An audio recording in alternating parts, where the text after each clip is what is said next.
Well, brief little recap for you. Last session, correct me if I am wrong, my dear You're wrong. players. Right. Bro. All right, I said correct me. So tell me what's true then. We're not your dear players. You don't like us. Okay, yeah, good point.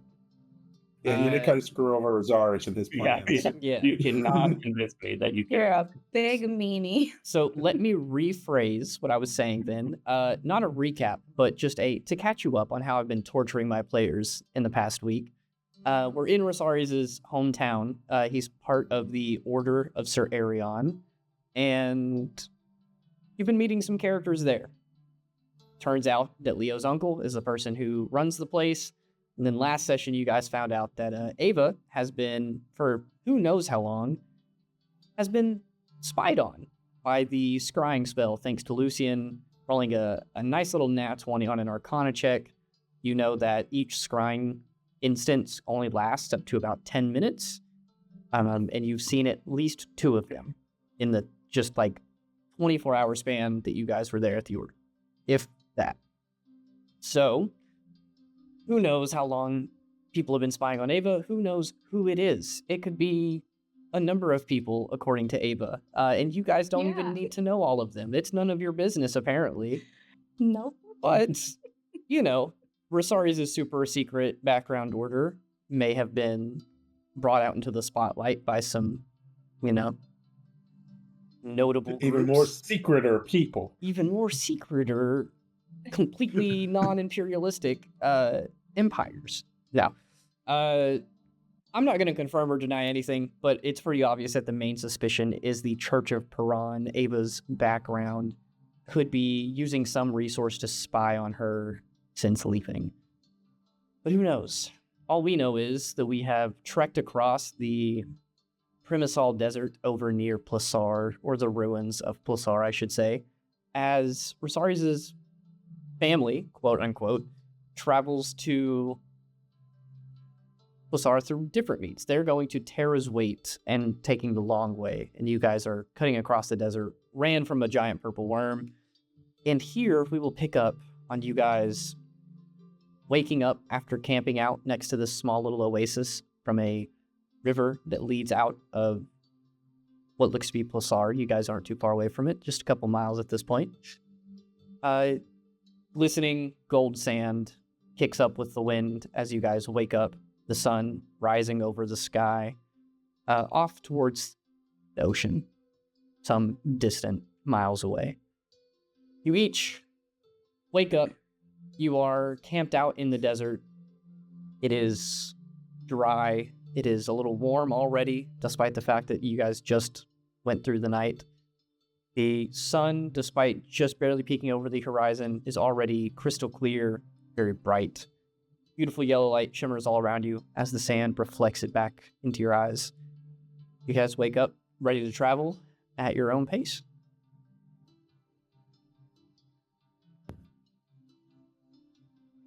Our own pace? Okay, so let's take 2 months. Yeah. Guys, let's rest by this oasis. It's a really nice place. I want to start a little vacation home. Isn't that what Grey Run is? This is my 5th vacation home that I own. Oh yeah, I actually do own multiple vacation homes. All right, so party, what is the plan? Are you guys just heading straight to Plasaar? Are you taking your time before getting there? What's the move? I think I don't need anything to do. I just need anything, but half an hour, can we just go? I'm good to go just straight there. Gwen wants to take a bath in the river because she got fucked up by that sandworm. Or the purple worm, sorry. I can't. As the single eyewitness, I can confirm she got messed up by the... Hell yeah. You guys wake up, and not long after waking up, Gwen, you just dunk yourself in the river. You kind of have to lay down a little bit in it. It's not super deep, but the water is crisp, and I don't want to say cold, but it just feels good. It's Refreshing. very revitalizing. It's refreshing. Feels amazing. To you, It's a mimic. Gwen's also taking like a nice bristle boar hairbrush out of her bag before she goes, and she's just gonna go to town and scrub herself with that thing because she doesn't have hair. Yeah. Well, you guys are all packing up, bedrolls and eating breakfast and things like that. And Gwen is just full on bathing in the river. All right. With that being said, someone tell me that we're walking there. We're walking there. Great. So to give you guys, Arabian Night. I didn't want to play the song, but yeah, that's the vibe. Oh.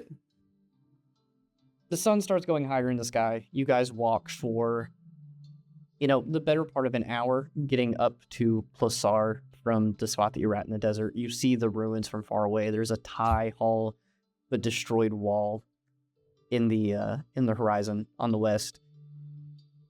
You guys walk. Your feet sore from days of travel, walking, your legs tired, but the sun is high in the sky. It is warm on your skin. It feels great.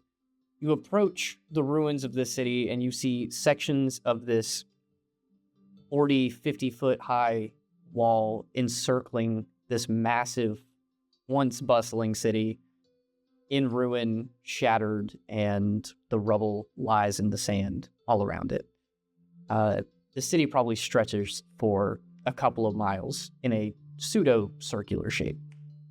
You notice that a lot of the buildings are destroyed. They could have once been beautiful, but their sheen is obviously gone, lost to the sand and the destruction that you see. Multiple sections of the wall and most of the buildings are extreme versions of what you saw in Zarinza. The lightning markings scarring the stone permanently, shattering them with strange patterns.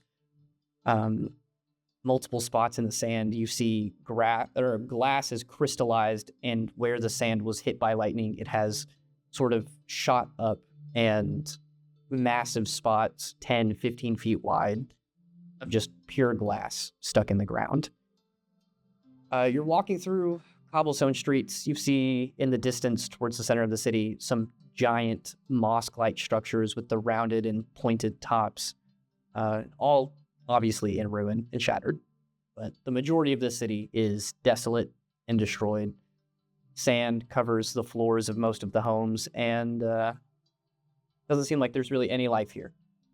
But you are walking through once paved roads covered in sand. What direction do you guys want to go? You can follow that stream, see where it leads. You can head to one of those big buildings. You can check out some of the homes or other buildings in the city. I say the center. Are we looking for something? Yeah, the object that We're looking for an looking for. Okay. Then we should all split up. Split up. And Yeah. me and Lucian are gonna go this way. And I grab Lucian. Oh, okay. And then No. Gwen comes back to camp. Hey, where'd you guys go? I'll go with Tira. Let's go, Tira. Where are we going? To adventure. He's gonna start going straight. North. Oh my gosh.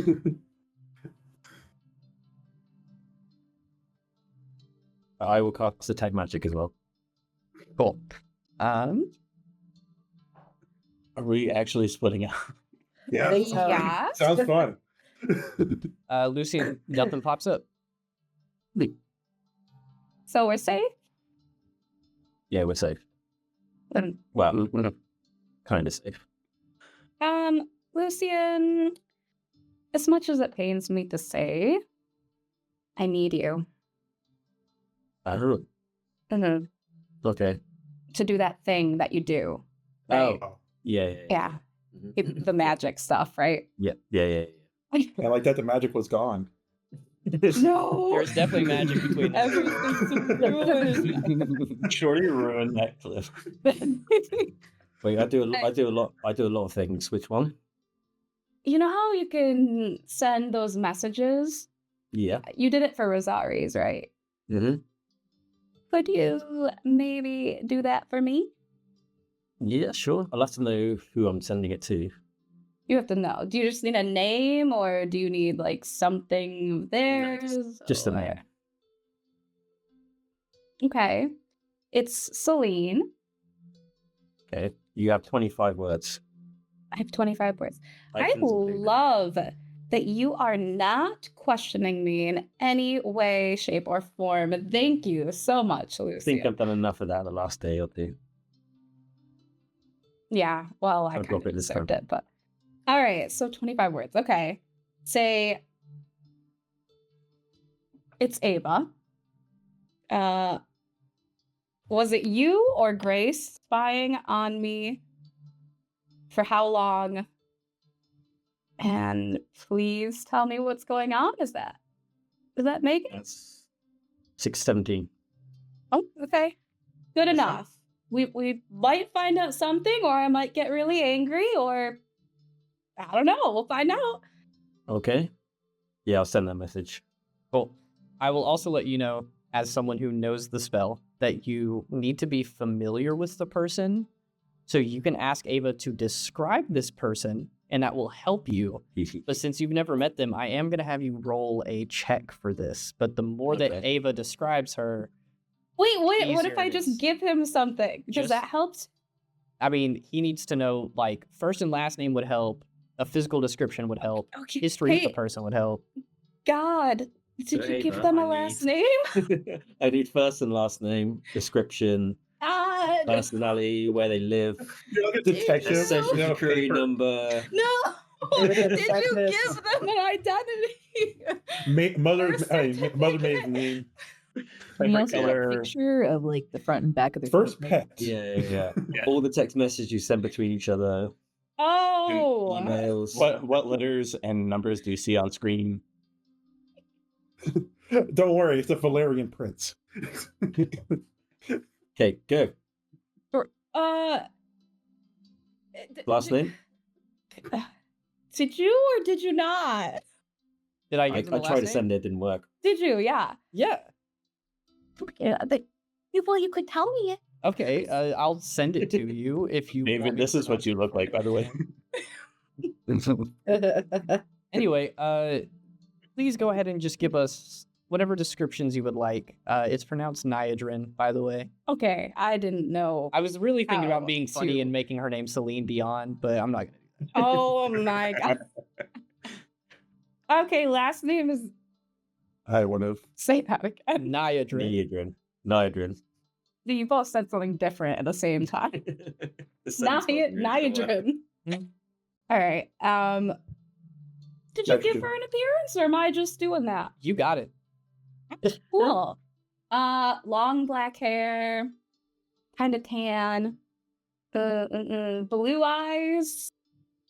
Race? What is that? Did you do that? No, Is you, that elf? you can come up. Is that elfish? We'll just say half elf. Half elf? Yeah. I totally know this person, Lucian, by the way. I definitely 100% know that. Long black hair, blue eyes, half elf, called Celine Niadran. Do you know if she's like a spellcaster or... Well, she'd have to be a wizard, right? Hey, Dio? She is not a spellcaster. Nope, she's not.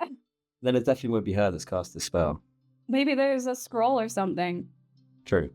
But That if anything, she might know something. That's really what I'm going for. Okay, what check am I doing? Give me an Arcana check. I'm You going to assist me leave with the this? DC a mystery because whether or not she chooses to reply or this message didn't actually get sent is going to be, a mystery. Fair. No, you better not ghost me. That's a natural one. Or it's not a mystery. Yeah, For I'm a, just for a 7.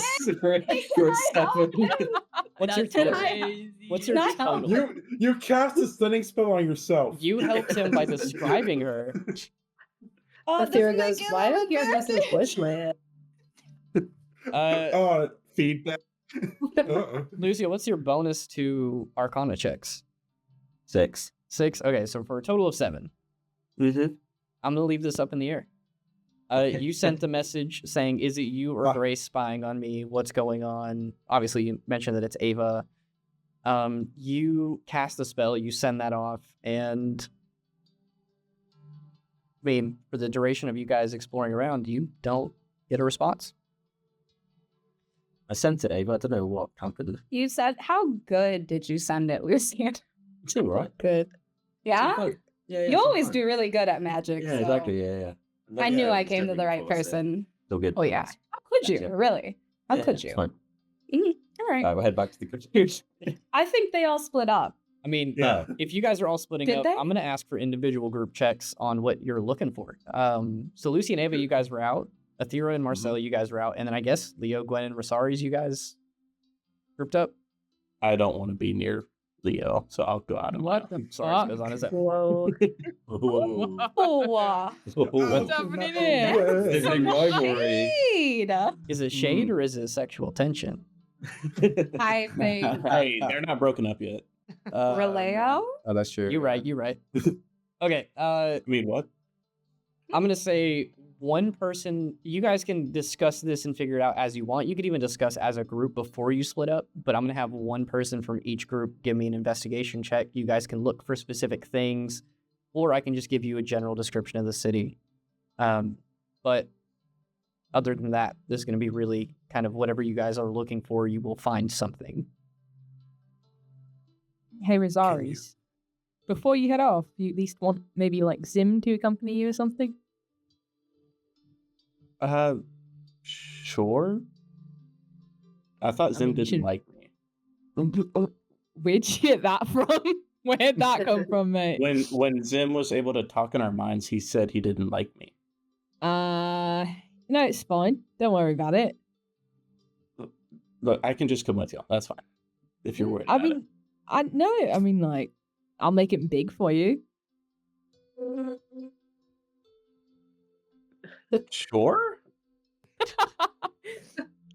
Okay, come on out, Zim. And then she just calls him and like does the command to make him grow larger and sends him to Rosaries. Yeah, I mean, he's a medium-sized creature. He's basically like a large lizard at this point. Like, he's on 4 legs. He's got the small wings on his back that didn't really grow that much. He's following you Don't make fun of around. him like that. And That's crazy. He's got a very, like, pouty face on him. He's kind of, like, looking back and side-eyeing at Gwen and then looking up at you. Just going back and forth. Then he shakes In my his head and mind, walks I'm away. gonna tell him, "Don't worry, I'll give you something to make up for it." All right. One last little side-eye. And then he shuffles off with Rosaries. I'll toss him one of my rations that's just like dried meat. He eats it. 100%. I guess for me, I'm just gonna try to follow like if there's a specific path of destruction. Like I want to see the trajectory they were going. For sure. The Rosaries is just following damaged buildings. Athera and Marcel, what are you guys going for? You're walking around. What are you keeping an eye out for? There gotta be a sub-dungeon, an ancient cavern to take us to the deep, great lost city within the city. We're looking for a cavern? Maybe. Maybe. Maybe. I'm looking for something of importance. A trail that has not been trotted, if you will. Well, I think there's a lot of those around here. And I'm just like absently like walking, kicking sand, half-heartedly looking under things to make myself feel like I'm helping. You're doing great. Turn into the visage of a great wolf and use your snout to smell the truth. Oh, we can't smell. Sand What's that? covers all the stuff. Damn, Druid. Sorry. You spoke Yeah. Druidic for a second. Okay, Yeah, you spoke Okay, to what her. about You're good now. There. you're good now. You get the You're I speaking said- the common tongue. wolves? We can't smell in the desert. The sand covers up all the scents. That sounds like quitter talk.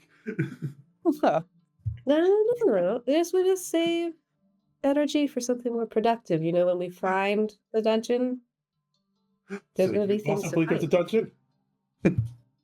Definitely a dungeon. Definitely a dungeon. Yeah, so I guess Marcel could do investigating since he's a lot more into it. Yeah. I'm tempted to not give you advantage because Athera just really doesn't care, but I'm still going to give you advantage. Oh, thanks. So I'll have you roll. Yeah, go ahead and roll. And Rosaries, you can roll yours as well. You can do investigation or perception, whichever one's higher for you. I'll do I got 14 14. because yeah, I got 11. Leo and Gwen, what are you guys doing? Oh, thank you. Yeah, we found nothing. Not No, even I'm keeping We these. found a rolls in my head. transition. That's what we found. I don't know. I think Leo's just looking around at all the destruction. I don't think he's actually looking for anything. So, did you want to go anywhere, or you just gonna keep kicking dirt, or? I don't know. I don't even know what we're looking for. You know, I don't either, to be honest with you. We probably shouldn't have split up. if I'm being frank, whoever that is. Kill us. Right. Let's just look for something that stands out, I guess. Yeah, something that stands out in a pile of rubble. Right. I will let you guys. Investigation check. Actually, Leo, I'm gonna change this. Give me a religion check. Oh, Oh, He stereotypically does great at these, right? yeah. Nope. Not at all. a sunbeam. You're shows rolling you with the way. advantage. Everybody gets advantage in this situation, except for Rosaris because he's alone. Yay! Such a bad idea. Whoops, I rolled it. 9. No. That was the third time. 15. Okay, 15. Lucian and Ava, you guys have this whole conversation. Are you looking for anything after that? You're pretty perceptive, aren't you, Evelyn? I suppose. Why? You're on like a bird's eye view of the city. You want me to get up high somewhere and look around? No, I'll tap her on the shoulder and cast fly. Okay. Have a look. All right, Magic Man. You are good at what you do. I'll go up and did you want me to look for something in particular? Any buildings that stand out? Maybe some that's still standing, maybe, or All right, I'll go up high so I can see kind of everything. you've got 10 minutes. If you start falling, come towards me because I can stop you. But I'll start counting down. Okay. I'll start counting in my head. 10 minutes. 10 minutes over. Adding anxiety. You have 9 minutes. Yeah, and 30 why would seconds. you do that? It's about to go up. All right. All right, I'll do it quickly. Perception or investigation. I'll give you both with advantage.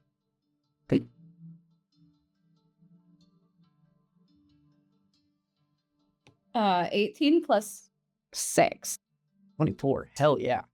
Let's go in order. So Rosaris, you rolled an 11, and you're just following.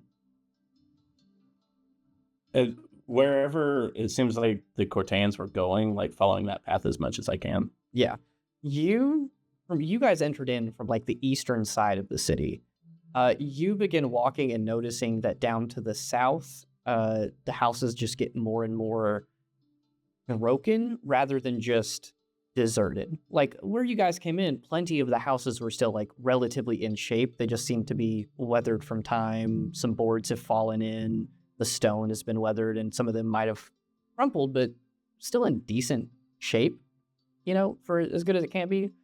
But as you get closer and closer to this western side, you see that more of it is almost intentionally destroyed. And you're just walking through, I don't want to say streets, but just like the alleys of ruin from where these like sandstone and light wood buildings have been broken, shattered, and just decorate the landscape. There are hills of sand broken in from parts of the wall that cover some of the houses. You wander and make your way to that south side of the city, and eventually that starts bringing you up north, more towards the center. Marcel and Athera, you guys are looking for a dungeon. Yeah, key compartment stuff that's like that has not been found. The secrets. Cool. And Marcel, you are heading this adventure. Yes. Cool. You guys start heading a little further north, away from Rosari's, splitting up from the group. And in this section, a lot of the houses are in better condition. Like, it seems like these weren't really affected as much. No. But you wander through, you see a lot of the abandoned houses, shattered glass, you kind of dance around it, walking through. Some of the streets are even like a little more clean at this point, like sand's not completely covering them. But you end up getting between two buildings that look like they're both worth investigating. I'm gonna let you pick which one you want to do. You're able to kind of deduce that there's one building that's about 2 or 3 stories. It's almost in the shape of like an A-frame, a lot more pointed at the top, and then it has like multiple little patios and outlets that come out from the different sides, and you can see inside where there's some glass that's still intact, and it looks like there's rows and rows and giant shelves of books. There's like a dead chandelier that's halfway hanging down from the ceiling. What looks to be maybe an old library. The other one is... It looks a little familiar. It somewhat resembles like a church. It's got that stained glass piece on the front, kind of broken and shattered. Some rocks might have got thrown through it, but you're still able to make out like the vague sun shape. And you look inside and there are like some pews and an altar. A couple of things are like skewed and set to the side, but either one of those buildings you could go in and check out. There, I think I found it. One of these two obvious places is that leads us to an ancient dungeon.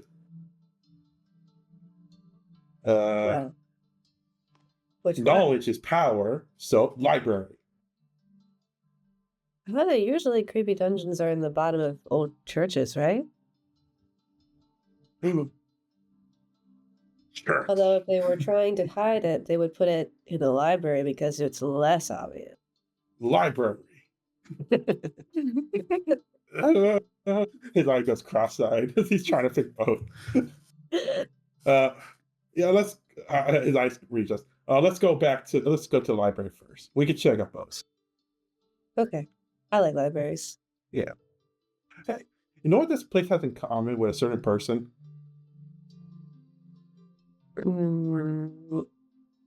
No. This place reminds me of like Billy Casper because it has no life. And it goes inside the library.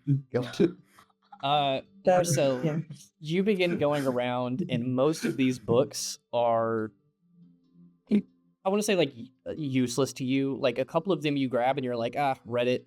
A couple of them you're like, boring, doesn't matter to me. You're like scanning through the shelf. How to cure all diseases? Lame. So you're just kind of like scanning through. You open a couple of them. You're like, ooh, nice pictures. But a lot of the words are faded because they've been just released to the elements for so long. He's grabbing like every book that's like, wait, this one's obviously a key to open. Oh, this regular book. None of them work. Athera, I'm going to let you choose whether to use your passive perception or to give me a perception check. Oh. I'm going to say at this point I am kind of probably actively trying to look around, so just because on principle I'll roll, even though I kind of want to use my passive.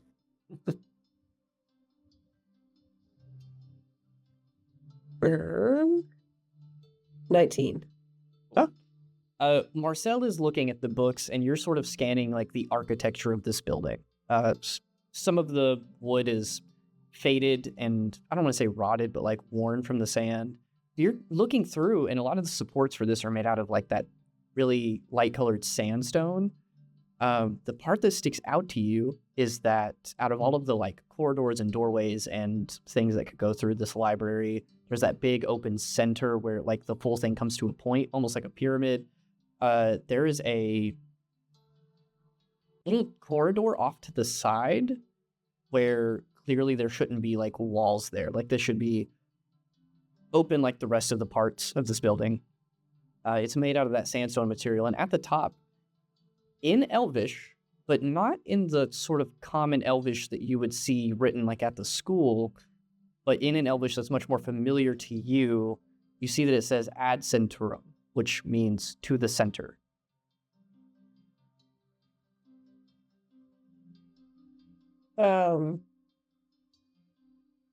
She kind of like casually takes a couple of steps towards that area, so trying not to draw Marcel's attention as she gets a little bit closer. I think I found it. Nope, just another book. There is a set of double doors, and one of them, the hinge is broken off, so it kind of like droops and falls to the side, so you'll have to like scoot them over to open it. But inside, with your dark vision, you can see that it leads to another little corridor, and then there's some stairs that lead down and curve your left. I'm just gonna slip in there, and if I can do it without Marcel noticing. Can I do a perception check Yeah. to see Kai? Juan, I'm going to let you decide whether or not to give Athera advantage on the stealth check. Like, how engrossed is Marcel in these books versus paying attention to Athera? He will be paying attention to Athera because as much as he is playing with the books, he is like making sure, like, oh, okay, Athera's there. She's probably looking for something. Cool. So stealth versus perception then. Because honestly, he was more or less kind of mostly joking around too. But he was like, wait a minute, he's off here. Where's my good friend?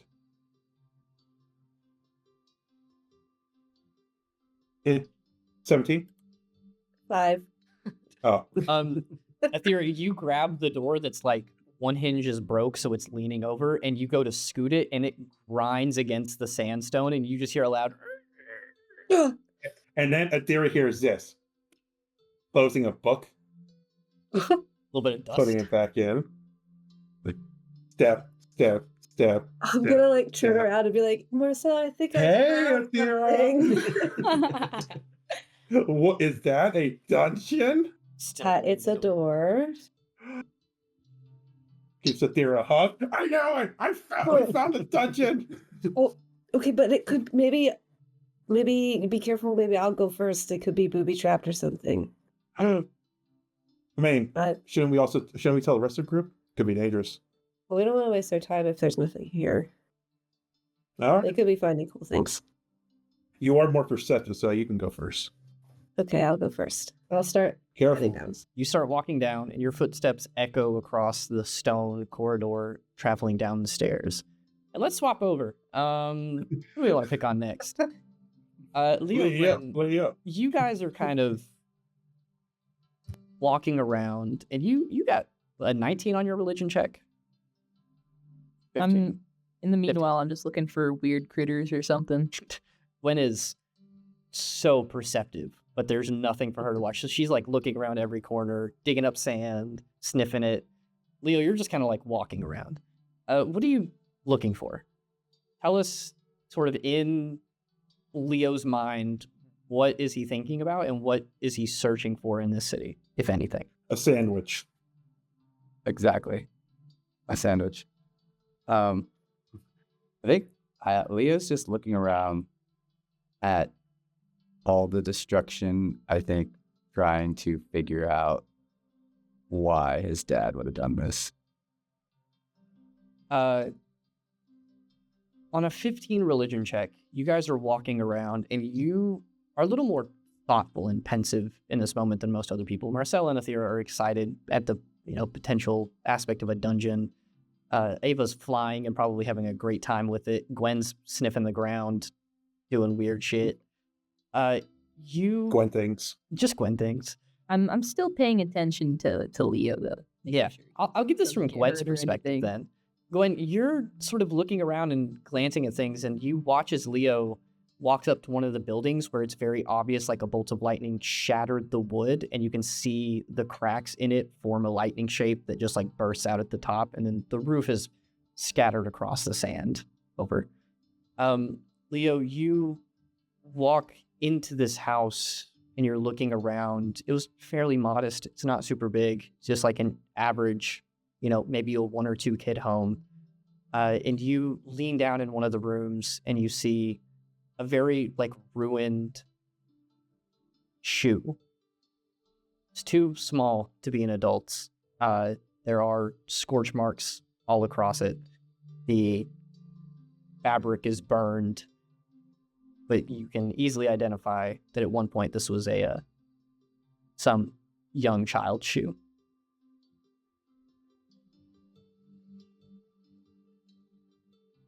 Man. I guess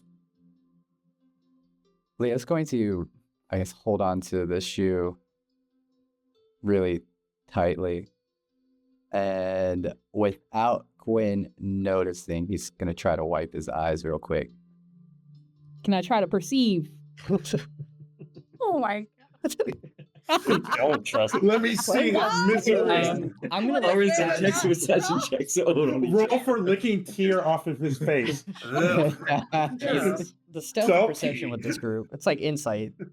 I'm gonna give you guys choices. Leo, on what you decide. When you moved into this home, did you move out of eyesight from outside, like to a spot where you wouldn't be able to be seen from the inside or the outside of the house? I don't think I would have been thinking about that, honestly. Well, if that's the case, then So- Gwen, if you care to look over at Leo and watch, you don't see him wipe his face. He's probably turned away from you. But you do recognize the hand motions as he stands up and probably tries to make it look a little nonchalant. But it's very obvious, a little emotional for him. Leo, on that 15, that religion check, obviously you're very connected to this place. You are holding that shoe. You stand up, you wipe your eyes, and you look forward. And for a brief instant, I'm not even a second, a fraction of a second, the entire scene around you shifts. It is dark. There is still a roof on this house. There are people's voices. There's loud banging sounds. You hear like rocks shattering against each other, thunder rumbling, and you watch as a lightning bolt hits the roof of this house and shatters it, and the roof goes flying off to your left. All of that happens in a fraction of a second, and then right back where you were. What? Man, I guess I'm just gonna take a really deep breath and try to like steady myself. As like he kind of comes out of it, can I just like suddenly be standing right next to him? Sure. All right. Got sand in your eyes. Yes, sand. Where did you come from? I just walked over here. Oh, You all right? I'm good. Yeah. Let's Kind of let's seemed keep out of going. it for a second, right there. Yeah, I don't.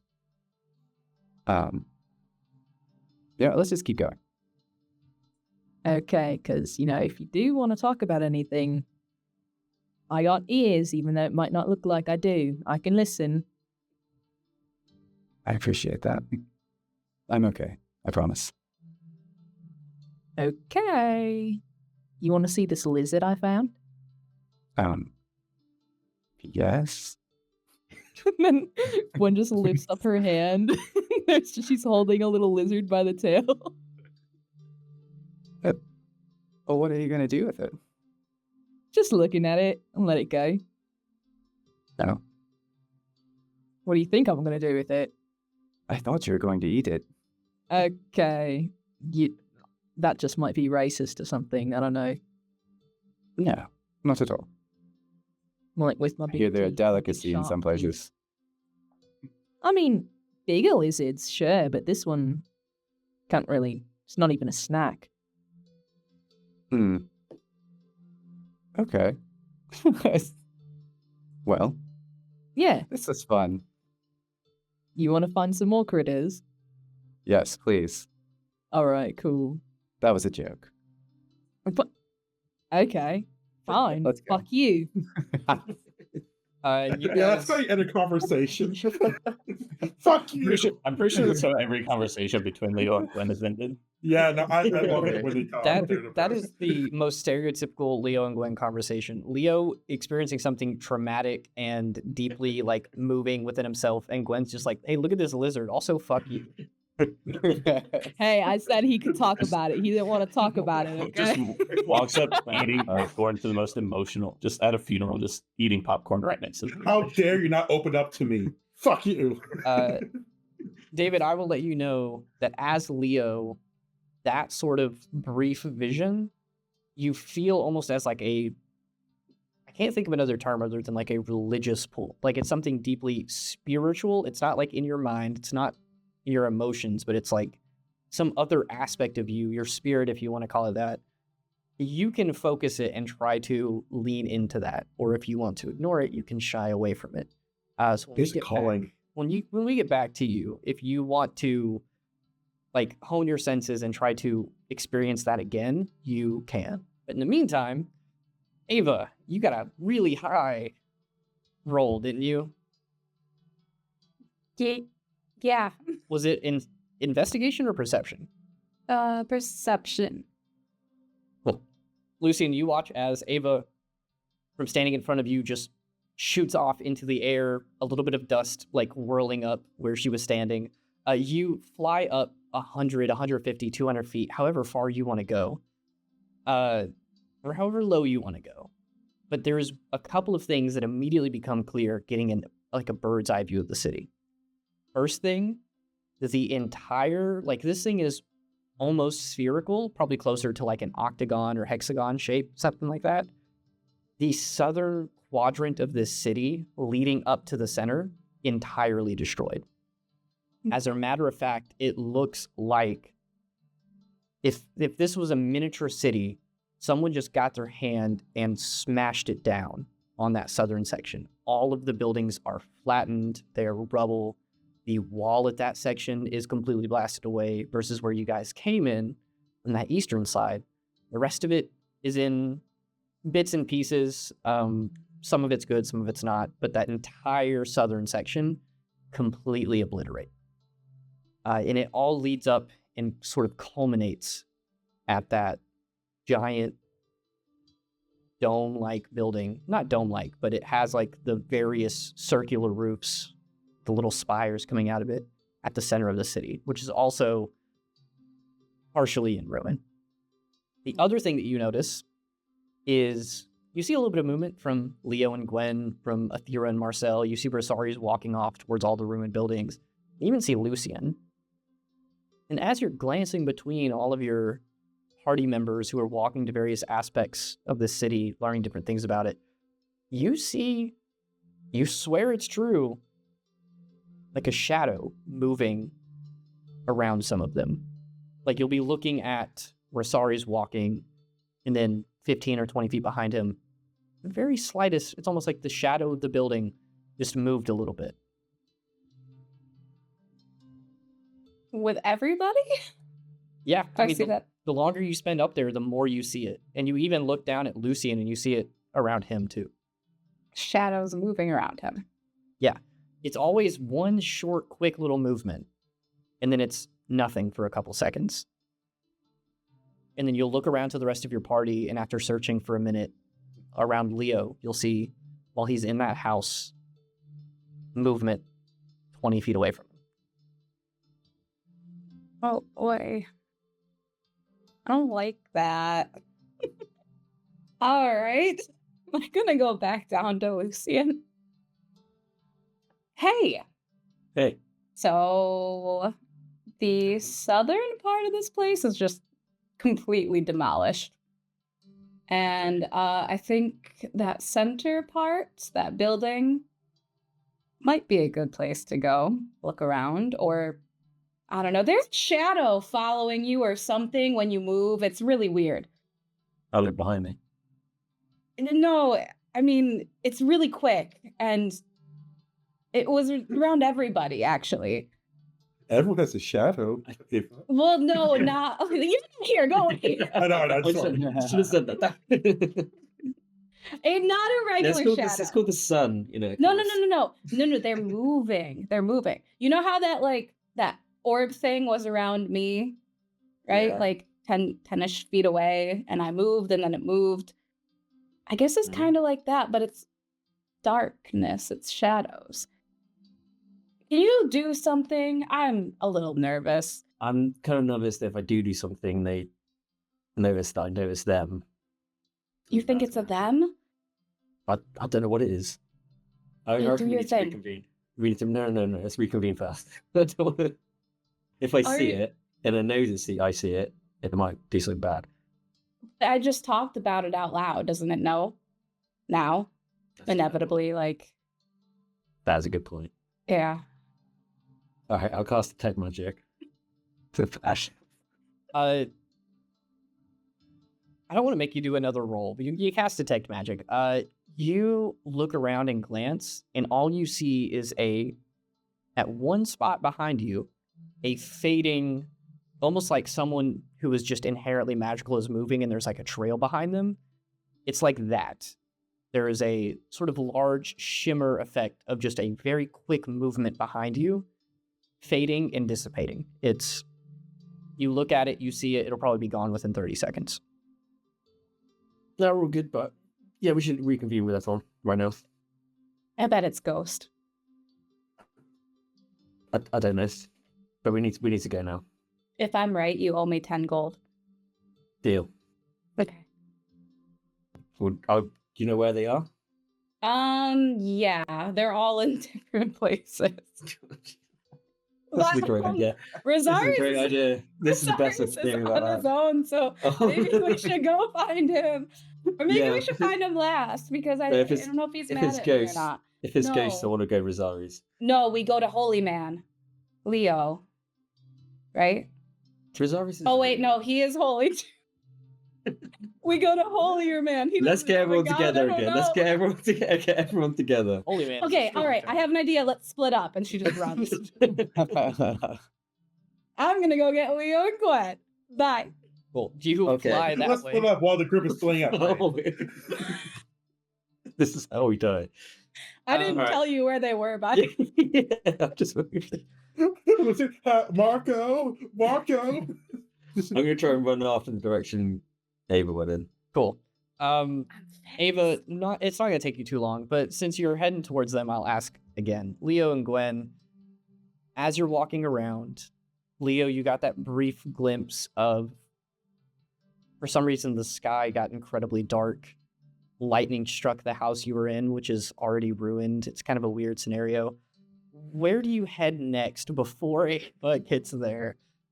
And what are you like exploring and looking around at? And do you lean into that vision or do you try to suppress it? Totally Obviously, lean into Gwen that can vision. Gwen can have a say in this too, where you guys go. But you're leaning into the vision. Where are you going and what are you doing? Right. We're just still walking around looking at everything, I guess. Yeah, I guess we could maybe go inside houses or something. When you lean into this vision, do you want it to be in another house or like out in the open, in like a very open spot? We're gonna try an open spot this time. Cool. You guys wander around until you find another section of houses that's like fully broken down. It's almost like a natural forming little plaza. There's a little clearing of houses near you. It's a huge flat section of glass where lightning struck. You go to that. You kneel down on it. Go ahead and give me another religion check.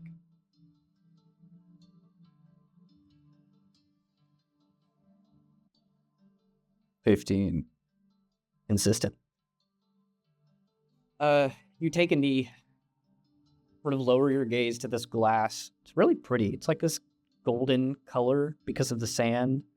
There are parts of it that you see going down into the sand where the lightning traveled through, but then there's also like a splash of glass coming up around you. As you're looking down, you feel your vision shift again. The air around you gets dark and heavy. You hear thunder rumbling. You look up and you see people running past you almost as if you weren't there. And in the span of maybe 2 or 3 seconds, these people all run past you. You see one avert their eyes up towards the sky and run away holding like a little swaddled blanket. And in the spot that you're kneeling at, a bolt of lightning strikes down and the vision ends right there. When you glanced up at the sky, it was covered in dark rolling clouds, and you saw that bluish-white bolt of light heading for you. And right as it hit you, you're looking right back up at the clear sky. Not a single cloud up there. Hey, Leo. You think I could do that if I tried really hard? And I'm pointing at the glass coming out of the sand. Like, make glass? Yeah, with the sand. I mean, I guess. I don't see. Should I try it? No, you shouldn't. Like right now? No, not at all. No. Okay. So you don't think I can do it? You're just saving me. You're saving me the emotional trouble of not being able to do it. Is what I'm hearing. Well, no. I don't think that we should disturb this place any further. Okay, so what if I try it with the sand outside of the city? Okay. I'm okay with that. Okay, but you're going to be there to watch it, right? Sure. Ava, you see them. You're above them 100 or so feet. I'm really that high up? You don't have to be. That's kind of scary. I'm just putting you above all no. the buildings. You just, okay, all right. I'm going to wave. Or no, they probably are not looking at me. I'm going to go down. Actually, Leo was looking up when that vision ended. Oh, he was. Yeah, you see He Ava was up looking in the up. sky. to see Ava. And as Gwen's talking to you, you're just like I staring am your up at god Ava. now. Look, there's Ava. Hi, what the fuck? Hi, Ava. I'm going to wave now that they see me. And I'm going to come down. Why are you spying on us? I think If I was spying on you, Gwen, you wouldn't have seen me. Well, I didn't see you until Leo pointed you out. I mean, I just flew over. So what did you guys find? I found a lizard. That's what you did this whole time. And what were we supposed to be looking for? I don't know. Oh, Leo, please tell me. What did you find? God. A lizard? All right. It was a pretty nice looking lizard. Leo can confirm that one. It was I wish was. I could have seen it. a nice lizard. Yeah. Mhm. Well, we got to go find everybody. Why? I don't know. I just feel like it, I guess. Because there's shadows following us, Gwen. And there's ghosts here, I know and we're going to shadows, die. always follow us. You see mine right there? No, It follows me every day. I don't know about you. No. Look really closely at Leo right now. Yep, Look he has a shadow very too. closely. Yep. No, look closer. Do you want me to stare into his eyeballs? What do you Yep, want me to do? get right up there. Okay, I'm gonna do it. I don't think there's a shadow in his eyeballs. I'm looking into his eyeballs look, really closely, Nope, nah. like wait, no. uncomfortably close. Leo's feeling very uncomfortable. Look at this shadow. There's shadows, and they're moving. They're really quick. Gwen, give me a perception check. Okay. Leo rolled a perception of 2. Who wins the staring I got a contest? 14. Cool. You're looking into Leo's eyes, and you feel something you've never really felt before. Yes. Magic. Can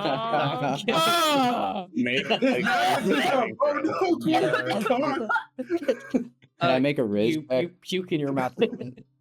Oh. What the fuck? No, you don't notice anything. You're staring into his eyes almost uncomfortably, and Ava's like, look, you can see it. And you're just like, his eyes are... What color are your eyes? Like dirty brown? Yeah, what color are your eyes, dude? What am I looking at right now? Like brown. That's Okay. a really nice mud color you got there. It's not a shadow. Lucian, I think it's more he's like just mud a little that's ways more behind clay me. based, I would think. No, It's pretty Probably nice. the nicest thing you've ever said to me, Gwen. Yeah, you ever played with clay muds? It's pretty fun. Make little castles out of them in the ground. No. You missed out. Missed out. Well, Okay. Well, Lucian is like a little ways behind, and he can confirm that there is shadow ghost following us. So Ghosts. You could have just said that. I did. You said, And then I said shadows we're gonna following die. us. I said shadows and ghosts and that we're gonna die.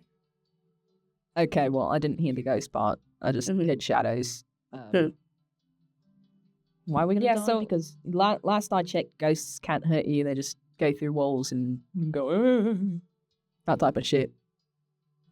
Really? They don't actually do anything. Oh.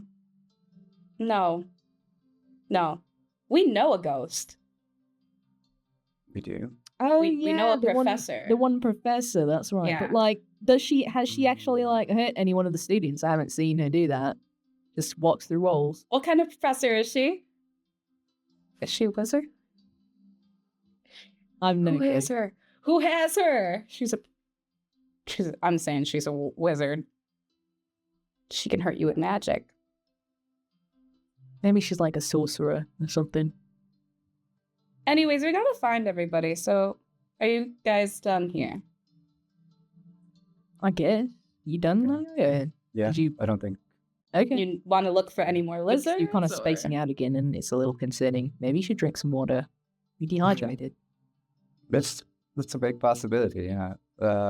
Yeah. I'm gonna go ahead and drink some water now. Reach into my bag. It is Well, hot, I guess. All right, give me the next move. Where y'all headed? What's the who's closest to wherever they were? Marcella, Ethera, or Rosari? Actually, I guess Marcel and Deer are like down Yeah. in a dungeon. Yeah, Oh, that's You'll true. never So, find you us. lost them. yeah, no, we'll go to Rosari's then. Cool. No idea where they.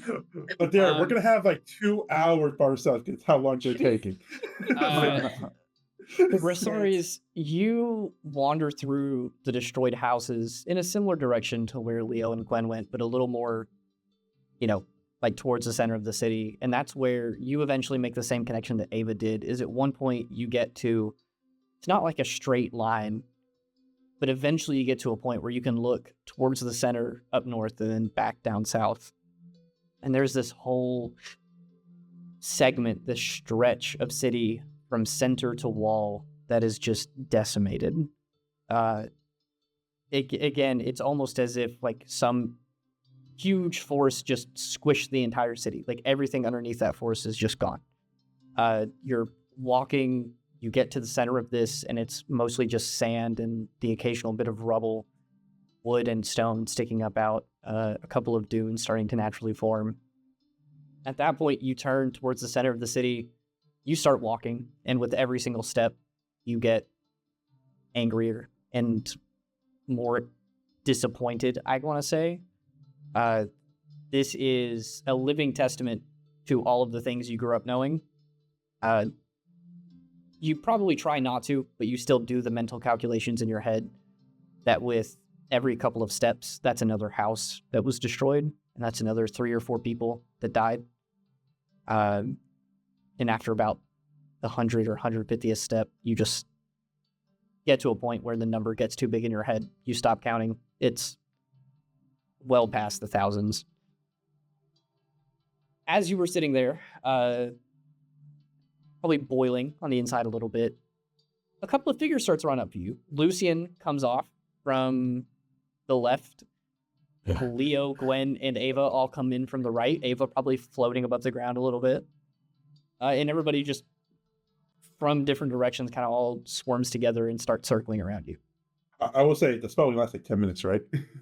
Yeah. You were giving me a long time, but I wasn't gonna say anything. Oh yeah, I we'll thought say it that was as fun. you approach Rosari's, or like on the way to him, that's whenever the spell fades. So you slowly teeter yourself back down to the ground. You meet up with Whee! Lucian, and you guys all see Rosari's and start to swarm him.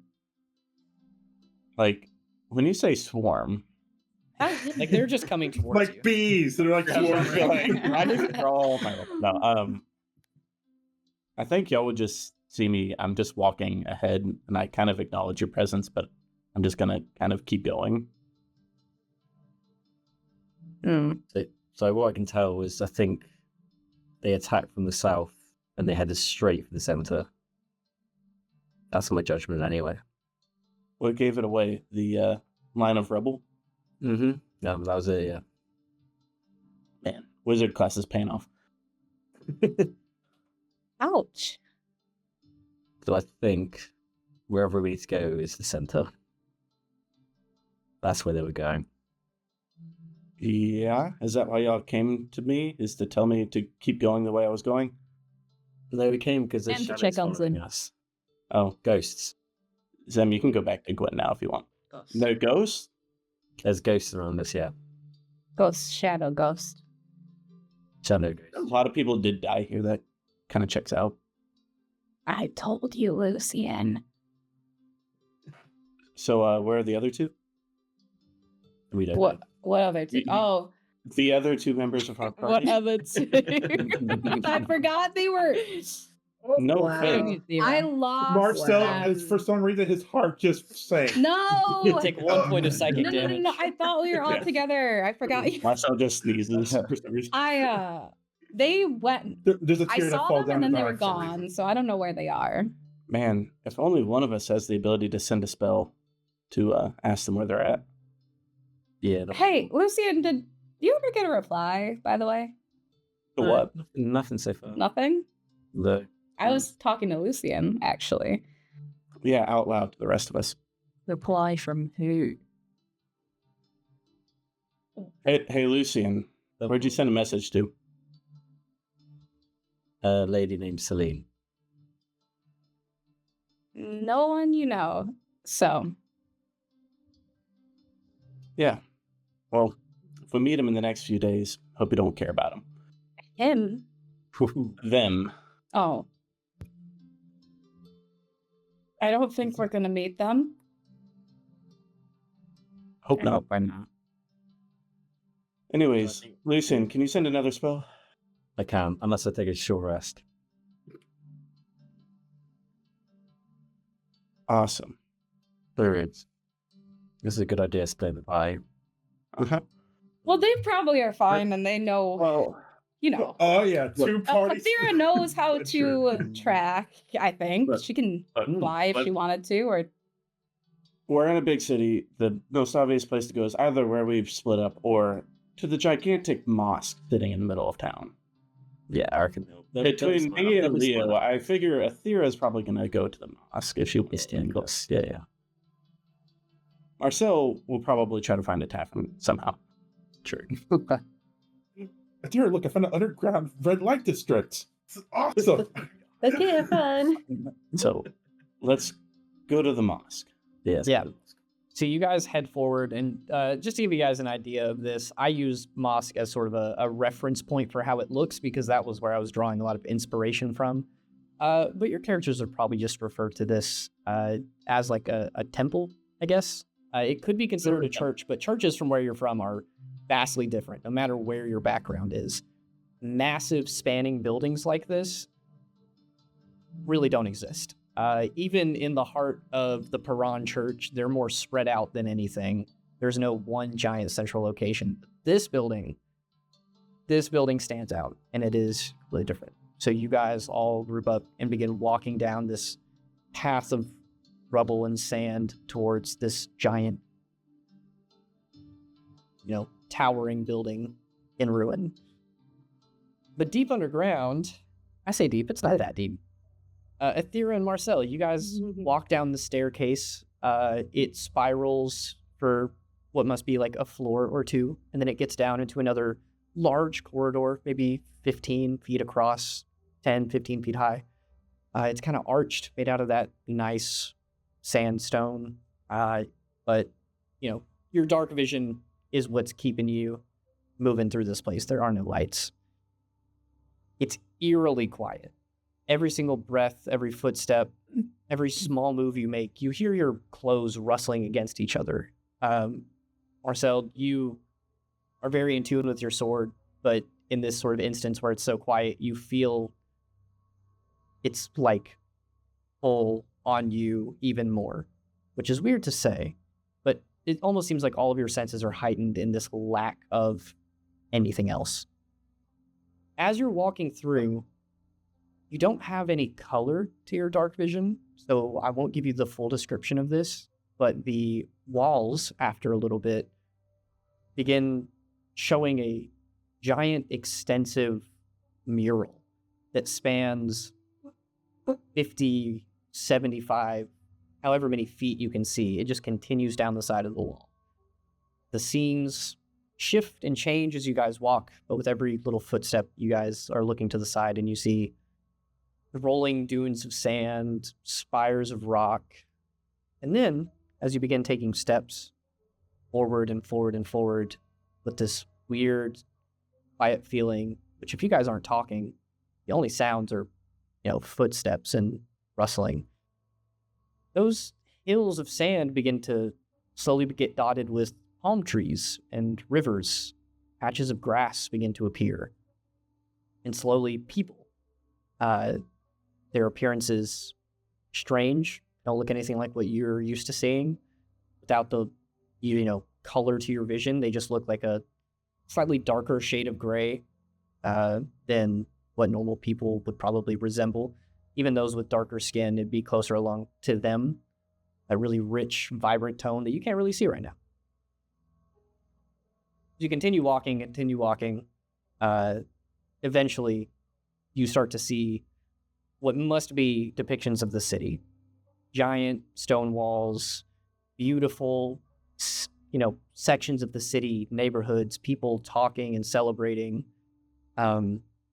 flowers being tossed in the air, birds flying, the sun shining super brightly. And eventually you get to what must be the center of the hall. And there is a depiction of a giant mosque-like temple with curved roofs, the sun overhead, brilliant and shining, and sitting right in front of that temple, you see a small figure compared to the rest, who is in a meditative or prayer stance, sitting crisscrossed, his arms at his knees. But you see, shorter hair on the sides, a little bit longer on the tops, winding back. And this figure sits at the center of this entire scene, but yet somehow that is the calmest and quietest part of that entire mural.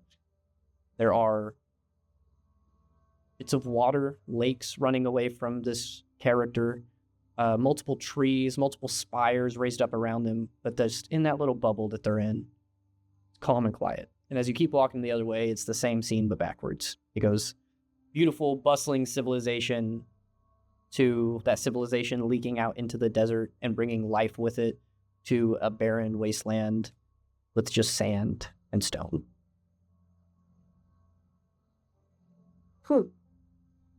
And that is hundreds of feet of walking. That the whole mural probably spans about 150 feet. So I'm not gonna make you go through and give more description, but probably once we would have started going down through the murals, I would have taken out of torch and lit it because I would have interest in seeing it in more depth. Yeah. So if there's just anything like reports. Yeah, I'll give maybe. you the color descriptions now of what stands out. The characters of this scene, their skin is a very rich and vibrant and sort of deep blue. The one character at the center, their skin is yellow and gold and orange. Their eyes are a brilliant yellow color. And the thing that surprises you the most is you weren't expecting to see so much green. There's a lot of it around that city. Trees, grass, flowers. If there's anything else you're looking for, I'll gladly give you more, but that's the overall description. If you want to know a little bit more about a specific piece of it, I'll give it to you. Such beauty, huh? Yeah. It's incredible craftsmanship. Is there any more of the Elvish that was on the archway? Oh yeah, the whole top and bottom of it is random bits of. It almost feels like scripture. That's the best word I can think for it here. There are parts of it that says, bread to the hungry, homes to the houseless, water to the thirsty, blessings to all, not those who ask. Yeah, Very both can read it. just everything. It's obviously very religious. It's very good natured. It has a lot to do with light and kindness. Go ahead and give me a perception check again. This is kind of a deep cut here.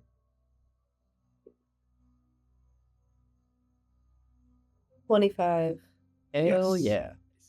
Aethera, you you're running able to along pick with this that idea. out, and you can point it out to Marcel if you want. But once you get to the center and you see that figure in gold, you look at their features, and something clicks inside your brain. You're like, wait, hold on. And you back up 10 or 15 feet, and you see the same figure in blue. Obviously, the same features, the same rough shape, the same markings on their skin, just a different color. And they're like giving bread to a person who's like kneeling in front of them on the ground. And then you back up 15 more feet and you see that same figure like building someone's house. You back up 15 more feet and you see that figure like collecting water in a bucket and handing it to someone. Various parts of this painting, you see this same figure scattered throughout, doing random acts of service. You see people going to them for help, various things. But everywhere that figure goes, that's always where the greenery is. That is where the water, the grass, the flowers, the trees, those always follow. See something interesting? Yeah, it looks like it's the same person here, here, here. And this is supposed to be depicting this desert, I'm assuming, but wherever this person is, there's plants, health, water. Maybe it's a being that brings in life, right? Something like that. Are you familiar with anything in the religious there? I mean, this, and I like point to the gold. This looks the depiction of like a god. I mean, it's gold, basically. Can I do maybe like a history check from maybe studies back when I was in Terrace Wade? I will give you a history check, but I'm going to give you a small spoiler. It's going to have nothing to do with what you studied in Terra's Weight. Okay. So should I? You can't do it. Yeah. 20. 20. 20 was the DC that I set to like just tell you what this is, because you've seen this before. When you were in the pyramid outside of Kalan in the Paranum Desert, these paintings look very similar to what you saw there. I'd seen these before in the pyramid desert. The pyramids, remember? The figure in gold, Where you stole the mask. Yeah. the blue people. Do you know what? Like, what's with the blue people? Not sure. Is there but, history? Yeah, there must be a history of them. Aethera, with your passive perception, at the other end of the corridor where you are heading, you see, or feel actually, slight like gust of air come down as something else is in these caverns. And we're going to move from there. Rest of the group. Oh, shit. Of course I am. What else would I do? You guys are walking through that like path of rubble that we talked about. You're approaching this giant temple. The first thing that you see is around it, there are multiple pillars surrounding the building at various heights. The ones in front actually aren't the biggest ones. There's one off to the right that's like a little bit bigger around and a little bit taller. One off to the left that's a little bit thinner, shorter than the one on the right. And then behind it, you see 3 other pillars like rising behind the building. One on the left is pretty tall. The one in the middle is the tallest. And then the one on the right is about the same size as the one on the left. But it almost forms like, the best visual I can think about it is like fingers around this building. These pillars are coming up and almost seem to be like cradling it and holding it. But these are chipped and withered, and one of them is even, you can tell it was broken and like part of it's fallen down, but it still rises pretty tall, 15 so feet in the air. The main roof is this giant bronze curved hemispherical. It comes to a point, or at least it did, because the vast majority of that central roof is busted open, and you can see from standing on the ground where the roof has a giant part in it that is like caved in and busted. It's almost circular, but there's a huge gash. And then all of the windows, whether they are still there or broken and shattered, are all stained glass. There was one massive central piece up above the central door that you guys walked to. But almost all the pieces are broken and fallen on the ground. Very few of it is actually still up there, but they are shattered on this sort of sandstone foyer, I guess is what I'll call it. But there are pillars, sandstone above you with the stained glass, and then the like porch that you walk onto has all of the glass there with little bits of sand scattered in between it. And in front of you, you see two large double doors, one of them sort of broken and dented, and the other one just fully knocked off the hinges and laying on the ground. Old, decayed, they were once bright, vibrant red.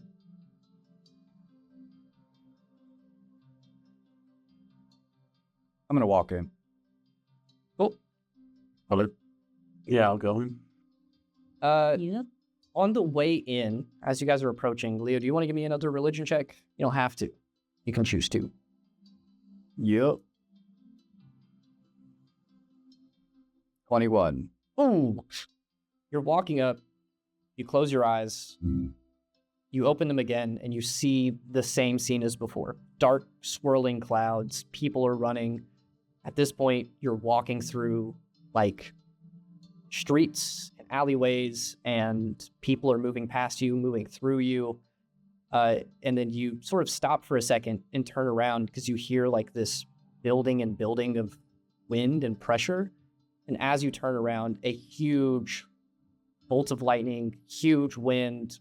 All you really see are the buildings lying out past the city. The whole place is just crashed into by a massive bolt of lightning. The area is flattened. And then you turn back around and you see you're back standing in the sands with the rest of your party. All right. Guys, he's doing it again. What is he? What is that, Leo? What are you? What? You're being a little bit weird. I have a headache. Do you need to lie down? No. No, let's keep going. I'm inciting you, by the way, because you and everybody else always do it to me. How does it feel like be incited? Man, if I played in this party, I would absolutely be proficient in deception, just to make sure that no one clocks my shit. Oh my god, that's so funny. All right, what's your rolls? Oh. Well, Yeah, I rolled a 9. yes! Cool. You don't have to give Ava the answer, but I'd say the bare minimum is you know that it took him a little too long to respond. It's not just a headache, but however much you want to add to that, you can. I mean, he's definitely off, but I feel like we should all know that by now. But nah, yeah. Just raises her eyebrow at you. As you guys start walking through the foyer, Lucian, I know your brain. You look down at the shattered glass. Some of it's scattered into like the central hall that you guys are about to walk into. Some of it's still out here.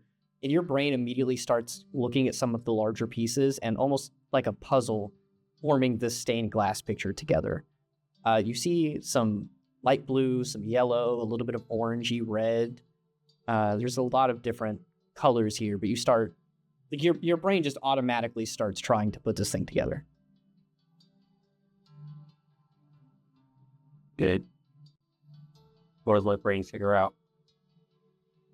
I mean, if you want to sit there and spend the time to actually move the pieces around, I'll let you roll any sort of intelligence check with it. Yeah. If the rest of you guys want to watch him do this or walk in, you can. I'll watch him do it. I'll just walk in. I mean, you could also help if you really wanted to. No. Please. I got 2. I guess I'll help. Is that advantage? Yeah. Sweet. 7. 7 total. What if someone else helps? Double advantage. Third in there. Everyone I got a keeps 2 and a coming 4. help. I've rolled a 1, a 2, and a 4 so far. This is great. Can Marcel help? And he's not even there. Is your bonus to investigation only +3? Oh, investigation? Yeah, that's any like intelligence check. Oh, I see. 7. No, 8. Okay, so 8 plus 4 or 8 total. 4 plus 4, 8. Okay. On an 8, you're only really able to like take some of these bigger pieces and form what you think should be the rough shape. It's gonna be hard not to give you too much information on this. You start putting it together, and all you're really able to figure out is like this is a depiction of a sun very clearly. You have like the blue in the background for the sky. You see a couple of like the legs or the sort of rays coming out from it, but you're not able to get it all to piece together. But you're like, oh, it's the sun. I'm not sure why there's 2 different colored pieces. Like some of the rays are like that darker orange, but then there's some also like yellowy gold pieces. So you're like trying to fit those together, and it's just not clicking. You're missing too many pieces. They're somewhere else, and it doesn't seem like it's fitting. Rosario, is the sun quite important inside your religion? Inside my religion, Sorry, this religion. the sun is fairly important to the people who worship the god of the sun. Yeah. All right. Why? What's peculiar about it? I'm just wondering if this was targeted by the people that invaded, or if there's some reason they attacked this, or was it just a random hit? If I was going to hide a really good magical item that other church would want, I'd probably hide it where the place I would already want to defend. True. Here. Yeah. I'm guessing everyone came here to defend. Can we have a look around and see if there's like dead bodies or anything like that here? Or is it all just gone by now? It's all Been a long decayed and gone. The best that you'll find if you really look for it are some bones, some of them charred and lightning scarred.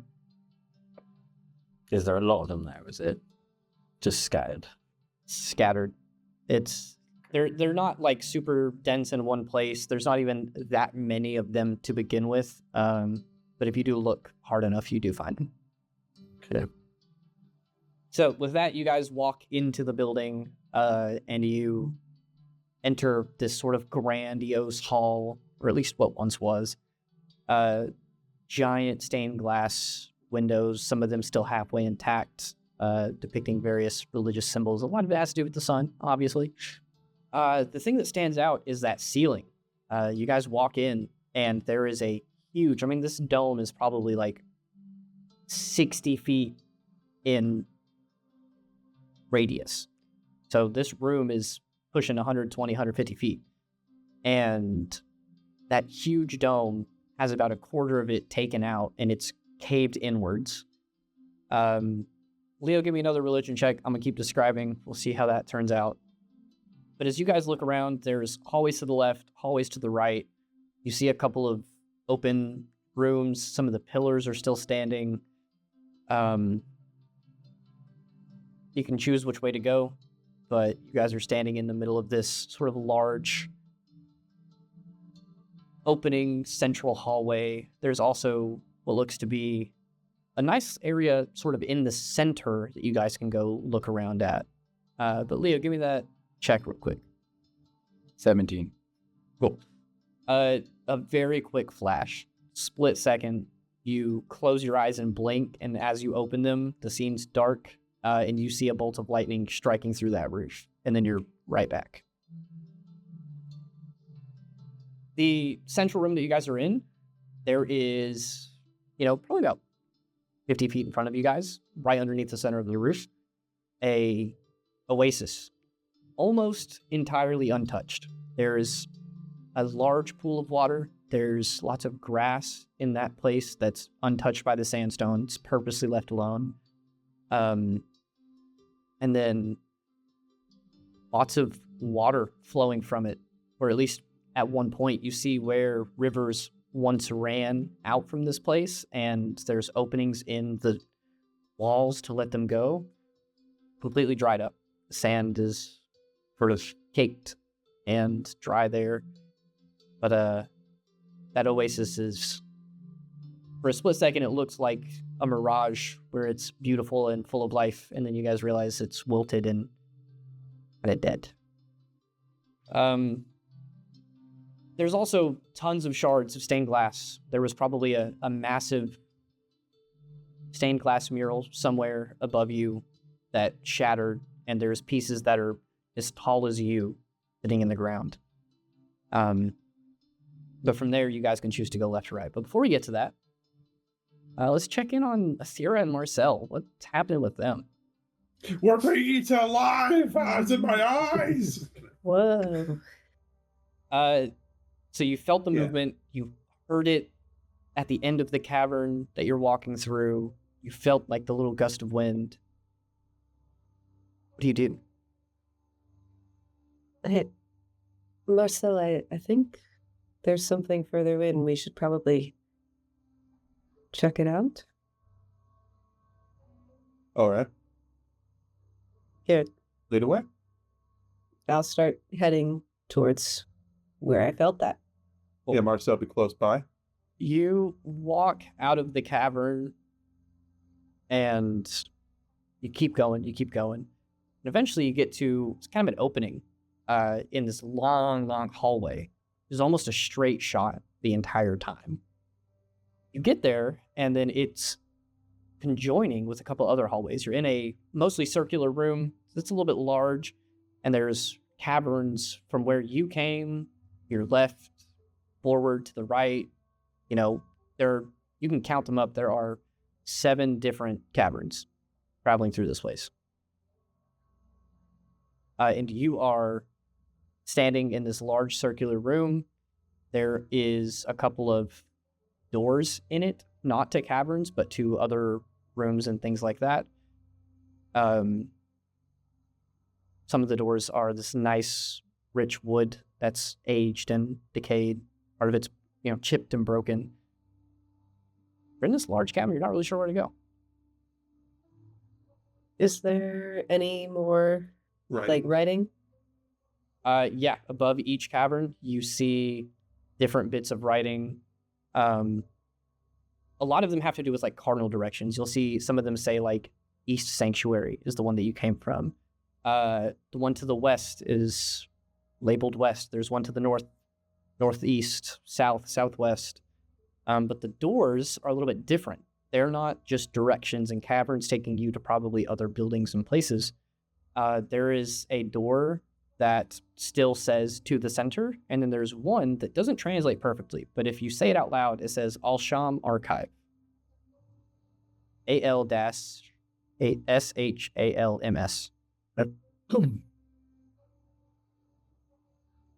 Does that ring any bells at all? Not really. Unfortunately, no.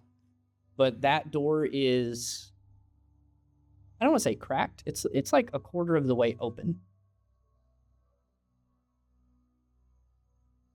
You want to check it out? You want to check it out?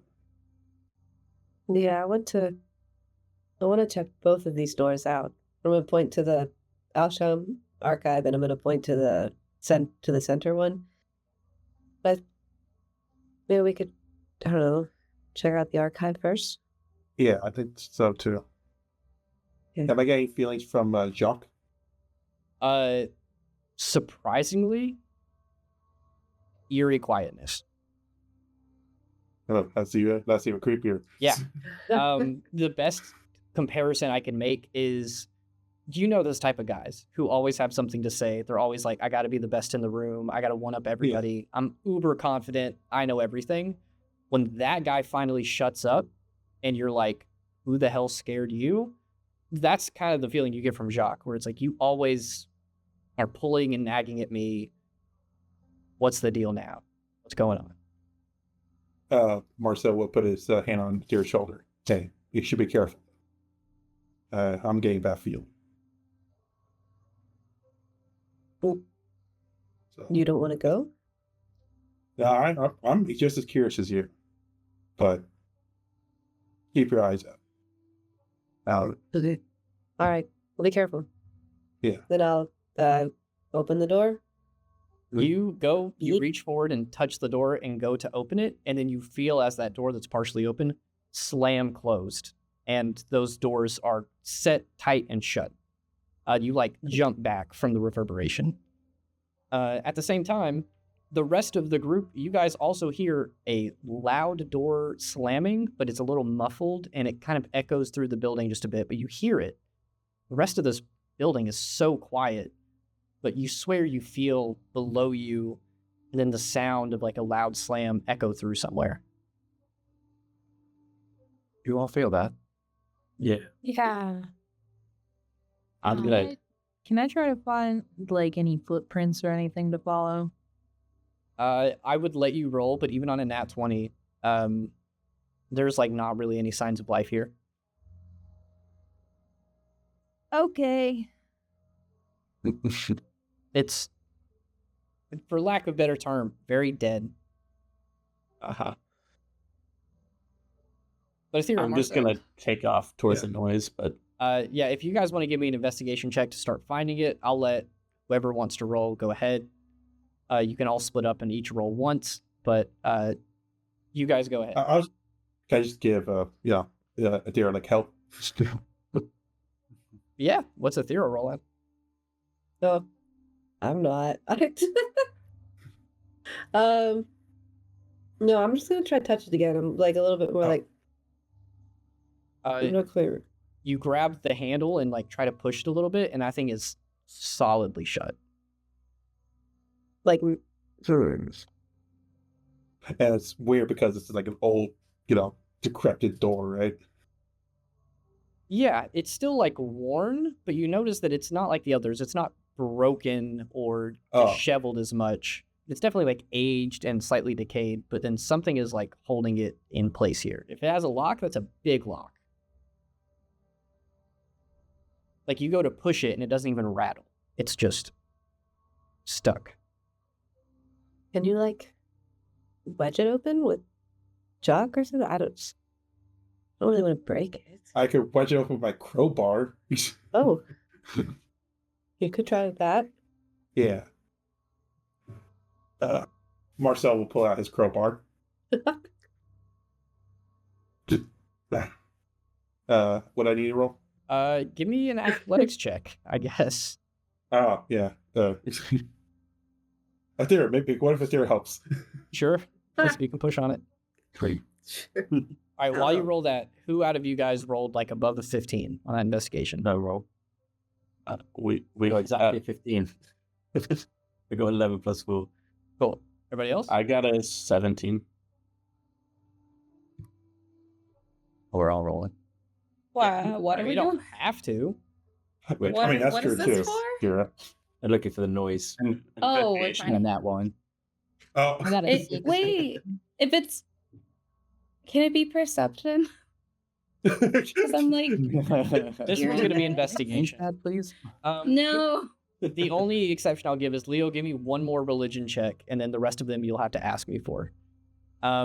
Lucian and Rosaries, you guys are easily able to listen out and find where this came from. If it came from below you, it obviously won't be one of the big rooms off to the right or left, but you're able to run around until you find doorways with stairs leading down into some section below. So you guys you find the way there, but I'm not going to say you leave there yet. Leo, what'd you roll? 24. Hell yeah. You walk up towards the center of this whole building, the scene, this dead oasis that is at the center of all of this. Your eyes flash, and the scene is a little bit different this time. There is a little bit of fire around you. There's crackling and dropping.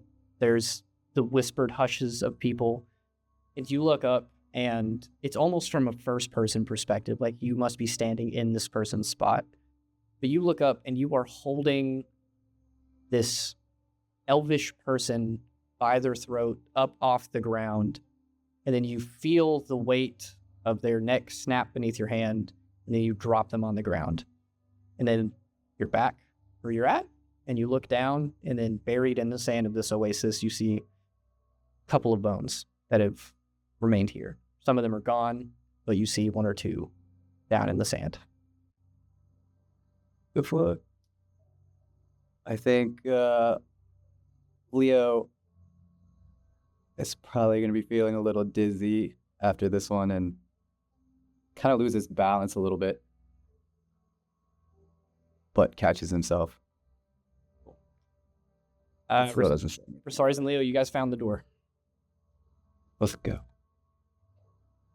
I'll call everyone over. Like, I think this is the way. There was a noise here.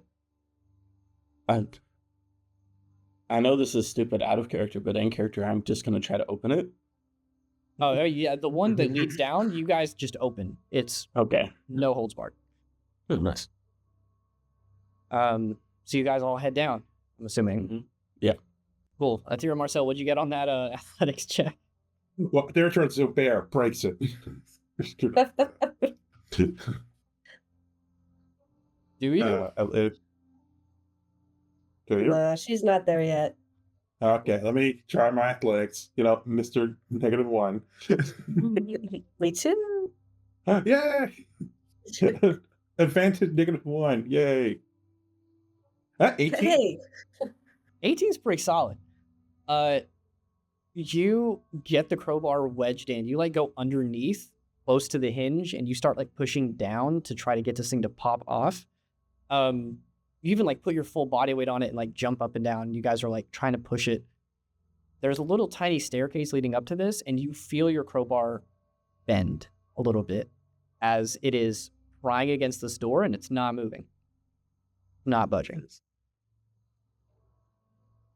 The other fake factor is bending my crowbar, and that's the purpose of a crowbar. I'm not sure this door is gonna open for brute Is there force. some kind of trick? I don't you're rubbing the door. Okay. I don't know. Wait, I got it. Marcel starts speaking Elvish and saying, "Please open magical door." You wait for a few seconds, and you hear the footsteps of the rest of your party coming down the stairs behind you. Ah! How did you know? That's exactly what I asked for. Hey guys, What's up, there's a guys? magic door. Hey. Magic door. It's not opening. Right, I'll cast Detect Magic again. Yeah, this thing has some pretty strong abjuration magic on it. All I can tell is Abjuration Magic. I'm not sure what kind of spell was on it, but So how do we open it? Would you guys try? A crowbar. See a little bend. Nice. I walk up to the door and touch it. Yeah, See if Come on, I get some sweet vision. yeah. At this point, you can just, anytime you want to, just roll for it. There is no Roll for failure vision. with this, but the higher you get, the more details you get in the vision. Okay. Well, that's a 9. 9. Okay, like I said, there's no failure. You walk up and you sort of place your hand on it. You guys all watch as Leo sort of holds and meditates for a second. His breath steadies. You open your eyes. You guys see that they're a little lost over, and you don't actually see the details of his pupils. But you have your hand on the door, and you open, and you don't even realize that you're in a vision for a second until the door blasts through with a huge force of thunder. You hear a booming echo ringing through the building, and the vision fades. I'm gonna be prepared to catch Leo if he starts to fall. Okay. All right. What did you see? Just it being blasted open with I have a grenade. Wait, with lightning? Looks to Gwen.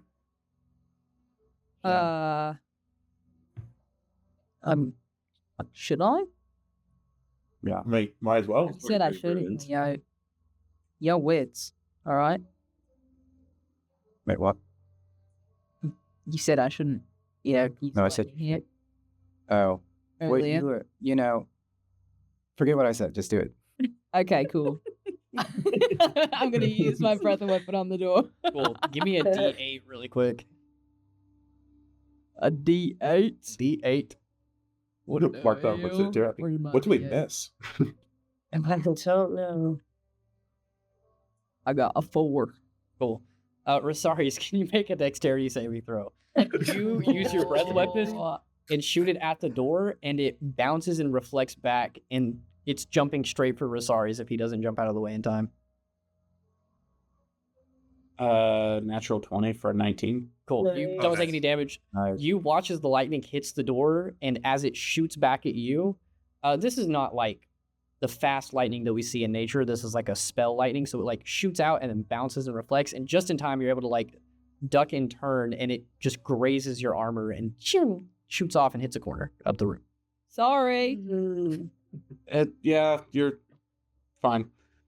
In the Was middle of this chaos, I'm gonna sneak over to the door that says to the center and see if I can open that one. That's the door they came through. I was Yeah, gonna that's say, is the that the door one they we came- came down? Yeah. Was it lightning that blasted open the door, Leo? Leo, you can give me an Arcana check. I know you're not super good at that, but if you want to try to identify details of this, I will give you a shot. Can I ask Lucian an Arcana question?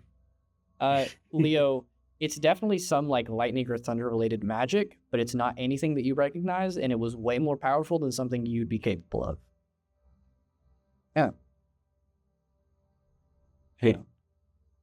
Hey, Lucian, that spell that you were talking about, does that magic make the material stronger, or does it protect it, like, magically? Protect it magically. Cool. Like, if I take a short rest, I can dispel magic. Cool, you do that. Hey, Leo, can I borrow your mace? I'm going to take a short rest or stop running. I'm just going to try hitting the door with the mace. I don't want to dent, or I don't want to, hurt the edge on my sword, so I'm just going to borrow your mace. You take Leo's mace, which is a, decently made little half bludgeoning, half slashing weapon. And you just two hands start beating on it, and every single time it just thuds against the door, and it almost like reverberates through your arms. Kind of like, I don't know if you guys have ever done this, but like if you hit something with like a stick or a pole or a baseball bat, and it's a little too solid, and you feel it like ring through your arms, that's kind of what happens. For this, but you just sit there and start beating on it to the best of your ability. Nothing really happens. I'm still gonna go on until the short rest is done. Yeah. Does somebody have to be casting whatever that is on the door? What do you mean? Or do you think someone else cast it? Yeah, Something it's like somebody is. Maybe we should just try talking. I don't know. Yes. The great power of this area. Please open this door. Can I use persuasion? You go ahead and give me a persuasion roll. Yes. While we're trying things that won't work, can I try hitting the wall where the hinges are on? It does a 26. Oh my Oh my god. Rosaris, you start going over to like the sandstone and start slowly making progress in that. Eventually it will work. Marcel, I'm not going to give you exactly what you wanted, but on a 26 persuasion, you're a charisma caster, so I'm going to honor that a little bit. You walk up to it and you start speaking like, "Oh, door, please let us in." And nothing happens, but you feel Jacques' presence come back to you. And for one of the first times ever, you hear Jacques say clear words that you can understand. Not an emotion, not a vibe, clear words that you can understand. It's just one. It's very deep, kind of raspy. It almost sounds pained, but you hear him say, "Sister." And you feel that like magical energy come from Jacques again. Same kind of vibe of when he wanted to absorb the enchantments on swords and weapons. Marcel just falls over. Collapses on the ground. Oh, crap. Are you good? I'm Jacques. gonna like Needs water. put my hand over his eyes, like, hello. Jacques talked to me. What did he say? Jacques never talked to me before. Really? Never. Like no conversations? Because I feel like you'd have conversations with them. Jacques spoke, and he said, "Sister." Sister. What does that mean? Does Jack Oh, have a sister? no. It'd be nice if he could elaborate. Yeah, ask him. He's done much for talking. And it seems like it was kind of a pain to even get that word to escape, but we need to see what's through that door. Marcel, Is he leading you towards it? Maybe, you know? Oh yeah. Just two sorry. things. On a 26, since I'm not really giving you any persuasion stuff, I'm going to count this as more of like a Marcel's magic kind of check. Two things. One, Yeah. you feel that slight pull that Ava just mentioned. The same pull that you felt Yeah. towards the magic weapons, you're feeling it like towards the door, potentially beyond the door. You're not really sure yet. Yeah. The other thing is you felt Jacques half-heartedly, like with a raspy voice with a little bit of pain behind it, like speak to you. If you wanted to expend one of your warlock spell slots to, I don't know, kind of empower him or just use that to strengthen him to communicate more, I would be willing to let you do that.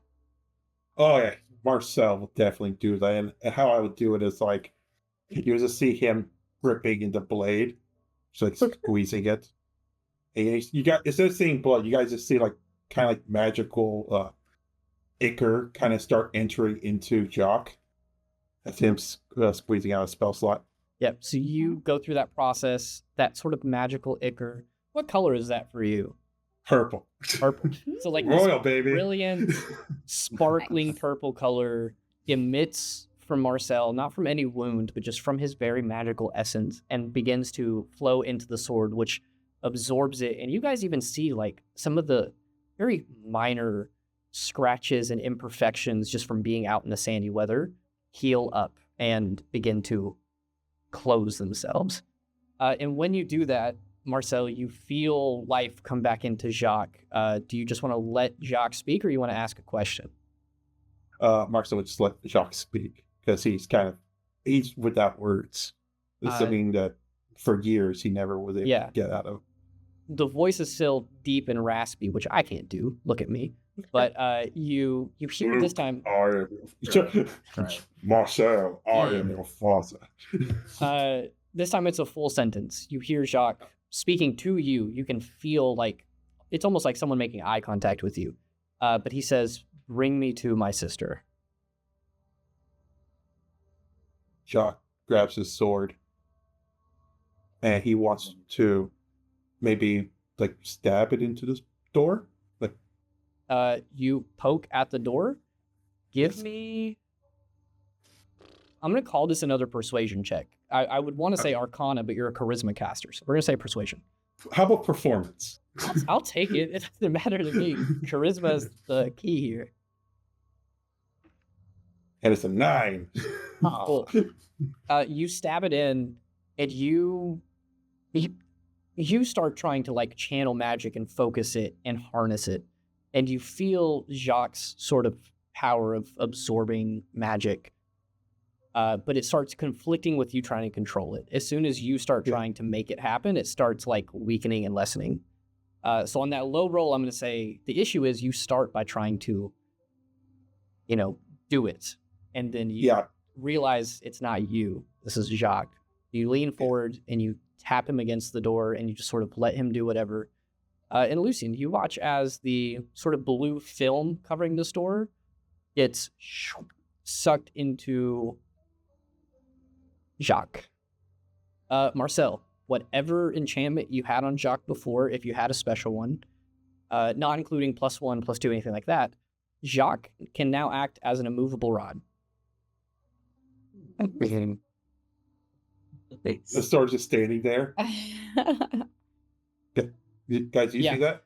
You let go of Jacques, who's sitting there floating in the air, and then you guys watch as the doors just kind of shake and then shift and fall, and you guys have to like back up as they crash into the ground in front of you. Oh, My Shit. Yeah, I turn it back normal. Huh. Let's go, guys. Marcel starts like going forward. Before you guys walk through, Marcel, you take a couple of steps, and then to your shock and to everyone else's shock, if you have dark vision, it does not work here.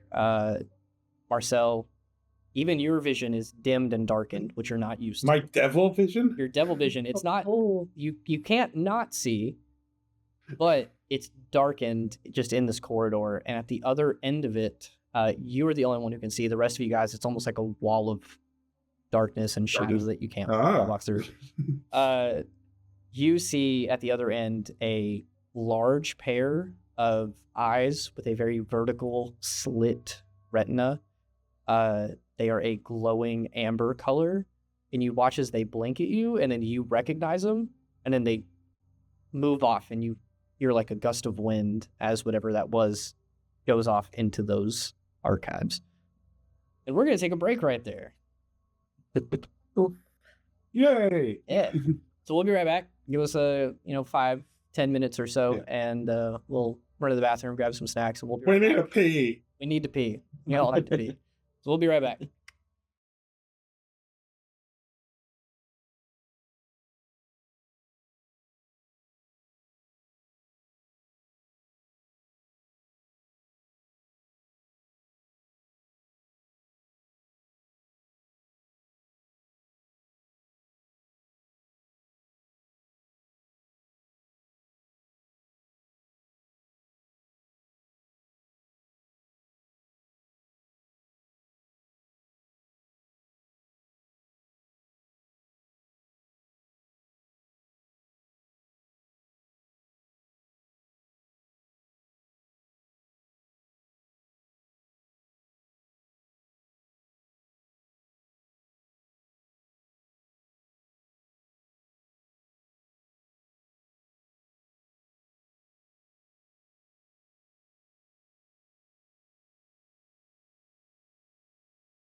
So you guys are down here with this door that Jacques And it's just adorable. Yikes. Jacques just took the enchantment from this door. The enchantment was lost. The door fell and just kind of, splattered on the ground. There's some magical darkness in this tunnel. And you, Juan, you see a pair of those almost feline eyes, large, in this corridor. The person, their thing, whatever it is, its body is shrouded in shadows, and you can't really see into it, despite the fact that you have advanced vision.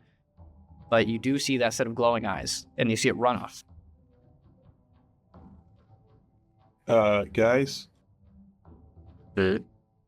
I think there's a powerful guardian in this archive.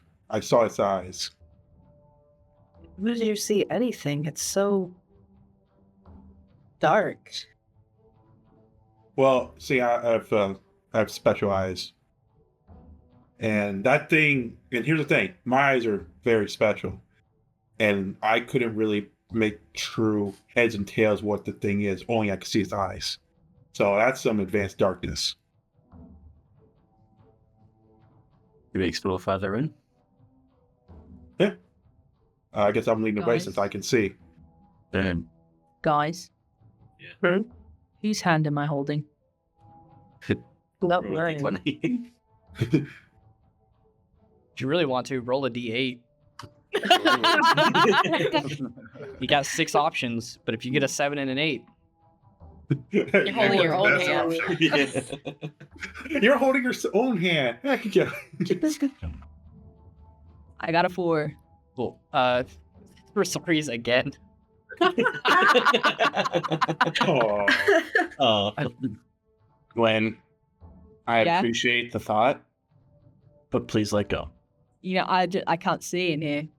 Neither can I, so Blind leading the blind is not a good But plan. it's like, it's like a little making sure we have tabs on everyone, Yeah, so everyone hold hands and walk. Who else wants to hold my hand? Yeah. Well, actually, I probably shouldn't go, right? I'll just stay here. Why? Why? I'm The whole gonna reach spying out on and grab me. her by the back of the neck. You don't know if you're touching me. It's too dark. That's my ass, man. Hey, Roll a D8. watch it. You just grabbed Marcel's butt, so Roll a D100. It's nice and juicy, I know, but come on, man. I'm just saying though, if they happen to spy and we find something here, it's just more But that they technically, you have, can't even say right? it. You know what I love about this? You guys never said you walked into the darkness, so you're all standing outside of it, and you're like, I'm blind, I'm blind. I know, I said myself. I could just keep watch, at this little doorway here. And then if I hear screaming, then maybe I'll come in. If they're watching us, they already know we're in there, so. Yeah, Yeah, but that's- if you find something in there, then we wouldn't want them to know whatever it is, right? I cast detect magic for free, I can just check. Do you have Sure. to see me to do it? Well, I guess No, I think so. I'm not sure. Do I have to see? Be able to see to be able to see magic? I think detect magic is vision based. We can just step outside of the magic darkness. Check. Yeah, but who's to say they're not just gonna do it? And I'm paranoid now, all right? Just go and I will keep watch here. Good. I had it. Ava, let's go. No, Rosaries. Besides, just pick her up or something. Yeah, DM, you said we're not in magical darkness right now? Yeah. Cool. I'm gonna pull a Balgoroth. I'm just gonna pick her up. No! Yeah. Why is everybody doing this to me? Like father, like Damn it. adopted son. Look, you can either walk and make it to where I can attack the weird-eyed thing, or I can do this. I didn't know that Ava meant luggage. Apparently, It's Latin. apparently, I am just very throwable over your shoulder, so, And there's an army surrounding us, so they're going to have to get through them first.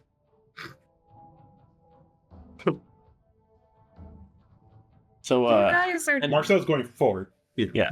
I'm gonna wild shape into the Leonix and follow after Marcel. Rosaries, this is stupid. I shouldn't go. and with that, I'm gonna walk in and say, "Man, I wish silence was cast on here too." I'm gonna bang on your back until you let me down. You guys walk for a good minute and a half even. You hear the echoes of your footsteps, you hear random movements of wind and things at the other end of this corridor that you're going through. But you walk and walk and walk, the stone underneath your feet echoing until eventually the magical darkness fades. And Marcel, you can still mostly see through this. It was just that creature that was mostly shrouded, so you kind of guide everyone through. Eventually, it opens up into a large, also sort of hemispherical, kind of dome-shaped-ish room. It's obviously underground, so all the walls are stone. But in this room, there are shelves and pillars. There are what once was probably display glasses where scrolls or artifacts or something like that was held. But it is completely emptied out, save for there is a stone pillar that does not match the rest. This one is more of whereas the rest are a sandy color, this one is a little more orangey. And you see on that pillar, the only thing left on it are the drawings that were at one point put on it. You see little, I don't want to say crude, but it's very not professional. It's almost like someone drawing with colored pencil or crayon on a rocky surface, like chalk. Zim was here. Sim was here. It's depictions of people and that gold figure standing above them all. The people are no longer blue in this case, though. They are, elves and humans even half-orcs and dragonborns, just like you guys. Yeah, So we're there's just, like, are we still darkness? no, it Okay. faded out and disappeared as you guys entered this large cavern.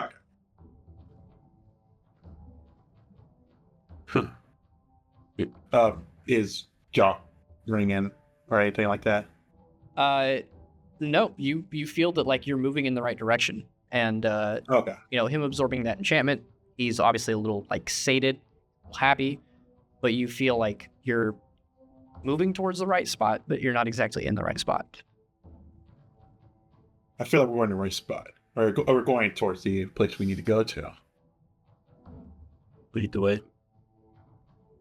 On our way past that pillar, you said there was the orange Yeah. guy, the gold guy? Yeah. Over the table, do I need to make a roll to know who that is? Or since I already know who it is? You already before know you who said it is. anything? Okay. And to let you guys know, to just really set the atmosphere again, this place, it's called the Alsham Archive. You guys saw or at least Athera saw the title above the door. I don't know if you told everybody else that. A lot of this looks cleared out. Some of the wall seems to be, again, scorched with lightning. The pillar itself does not match the rest of the room. It actually matches the pillars that were up cradling the building. Clearly, they run deeper than just surface level. And then looking around, there are multiple different places to go just from this little part of this. There are multiple other hallways, and you can see other rooms in the hallways, and they kind of spread out and expand in a like cluster of these large archival rooms.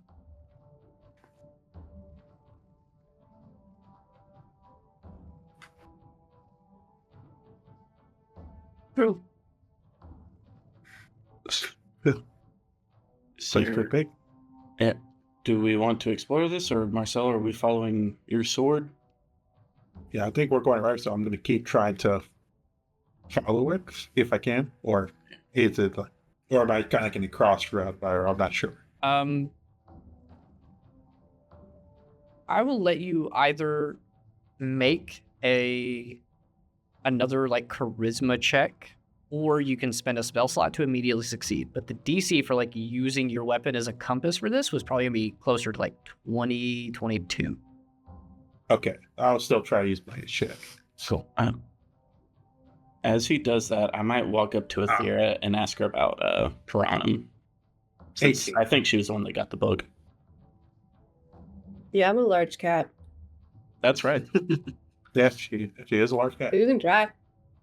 No, I don't speak cat, just like I don't speak wolf. You can try. No. I'm gonna like turn and look like eye level where Athera would be, and then remember and look down and just kind of sigh and keep going. I'm just gonna flick my tail at you. You don't have to look down that far. Her form is kind of growing and getting a little bit bigger. At this point, it's like large dog size. So you look forward, she's not there, and you look down, and she's standing at like 3 or 4 feet tall, or getting close to it. You. Cool. Marcel, you pull out Jacques and you sort of try to feel the magic through him. You get a general direction. It's not left, but it's like forward or to the right or somewhere in that section of rooms and things, but it's not going to be to your left. I'll narrow it down for you. Yeah, Marcel will say it's right.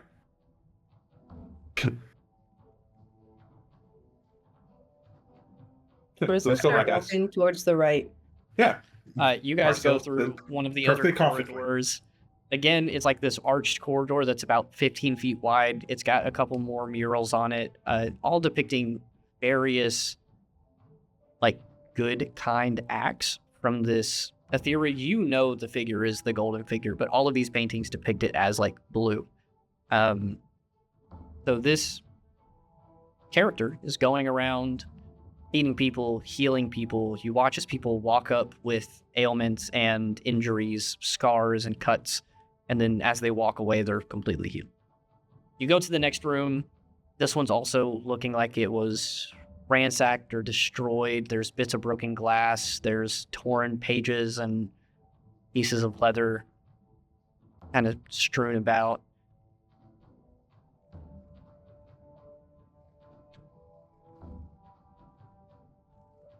I'm gonna just walk around, kind of pad through things, see if anything looks familiar. Give me. I'm going to ask you for 2 checks. Give me an investigation first and perception second.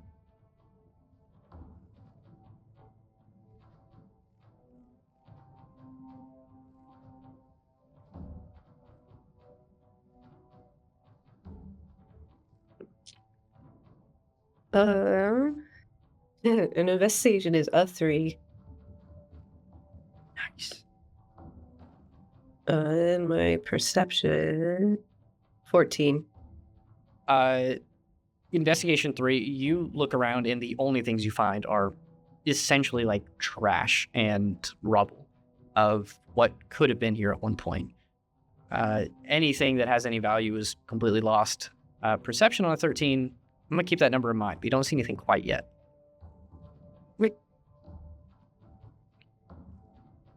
The rest of you guys, you're looking around, you're not seeing much. These rooms are fairly expansive. They have walls, what would be like bookshelves and places to hold items, scrolls, a lot of stuff, even art pieces and jewels and gold, but everything seems to be kind of gone.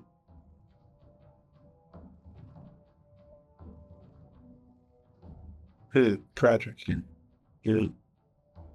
Religion check. Is this for the vision? Yep.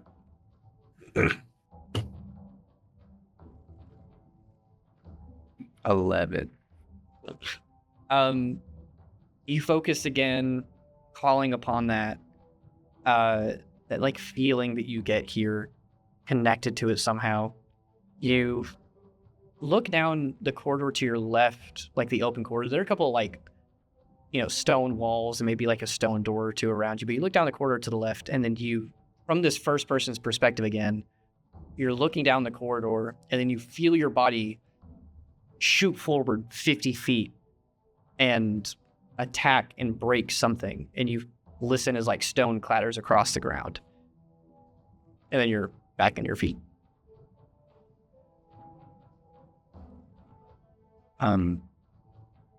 Maybe we should try that way. I'm gonna point in the direction that my vision went to. Sure. So, Marcel, go towards that direction. You start walking that way, and you guys are walking through another one of these like little arched corridor things. You get about halfway through, and then as you're appearing closer to the edge of going into another room, another like archive spot, a large looming figure jumps out in front of you. And I say large as in this thing stands at about 10 or 12 feet tall. It is huge. It is bigger than any of you. You feel a huge thud as you are walking forward, and there's like stone rubble scattered across the ground. A large, it almost looks like a lion made out of stone, except it has 2 large, sleek wings like tucked back. Its ears are folded back. And it jumps in front of you guys. It is snarling and growling, completely dwarfing you in size. But it jumps in front of you. You're stuck in this corridor, and it's growling at you and like ever so slightly pacing forward. Hi? It stops growling, and you hear a deep booming voice that is echoing through the building just half a second before you even hear this figure speak. And it just says, "Leave. You have no point here." We actually do? He just glances at you, stares daggers. You're looking for like a search and artifact, important to my family. You are not the first.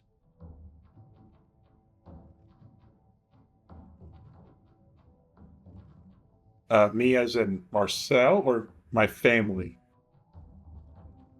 You as in That's a veteran. people are not the first coming here to seek artifacts. I mean, yeah, it's lost stuff been raised, checked. I kind of assumed. Yes, this is what happened when people come here to look for artifacts. Leave. I thought all were welcome in Para Solana. The figure's eyes squint at you and glare. Kind of looks you up and down, looks at the rest of the party. What do you seek here? Pulls out a shot. His sister.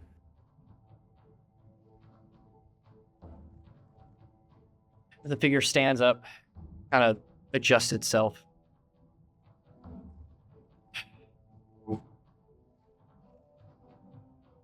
People came before you, seeking things that they did not understand or know.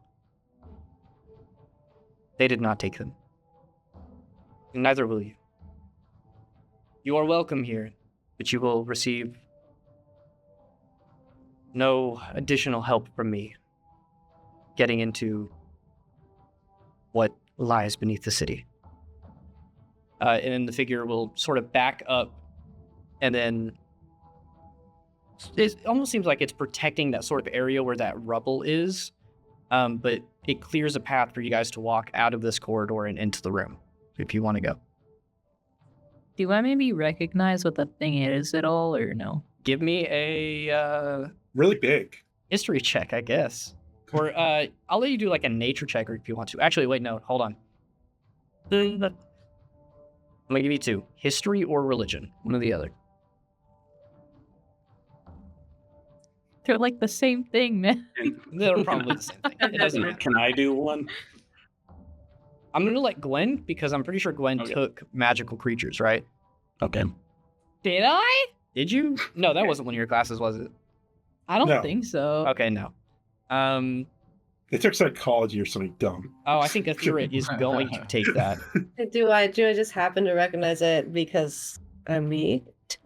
No. I will let you guys know what it is over the table, but your characters have never seen anything like this. I was only asking for like if I maybe saw anything in Aorsha or anything. No, nothing like what you see in Aorsha. Not Okay. even close. All of those are more aligned with like beasts, usually living organisms. This is made of stone. This is a sphinx. An androsphinx specifically. But it is a sphinx nonetheless.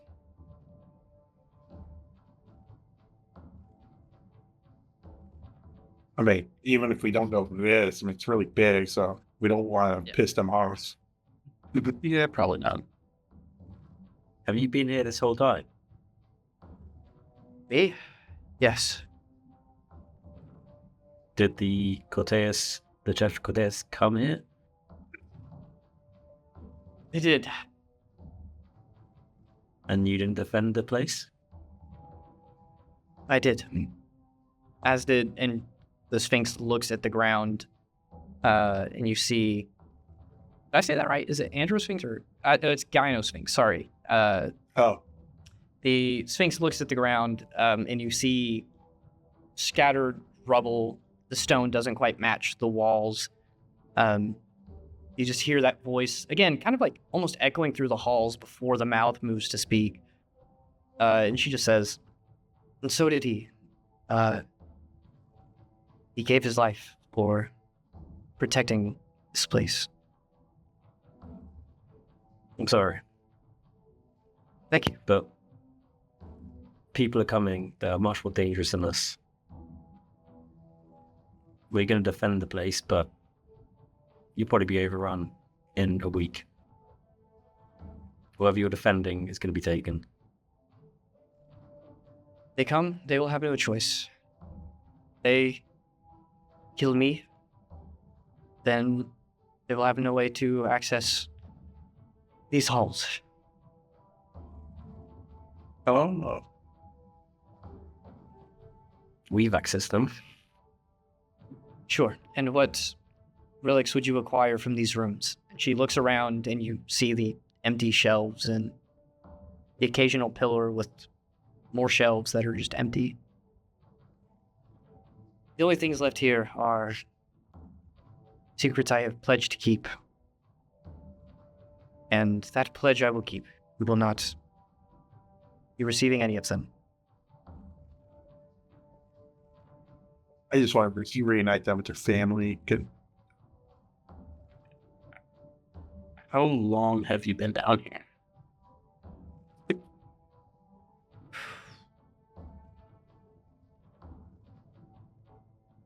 Over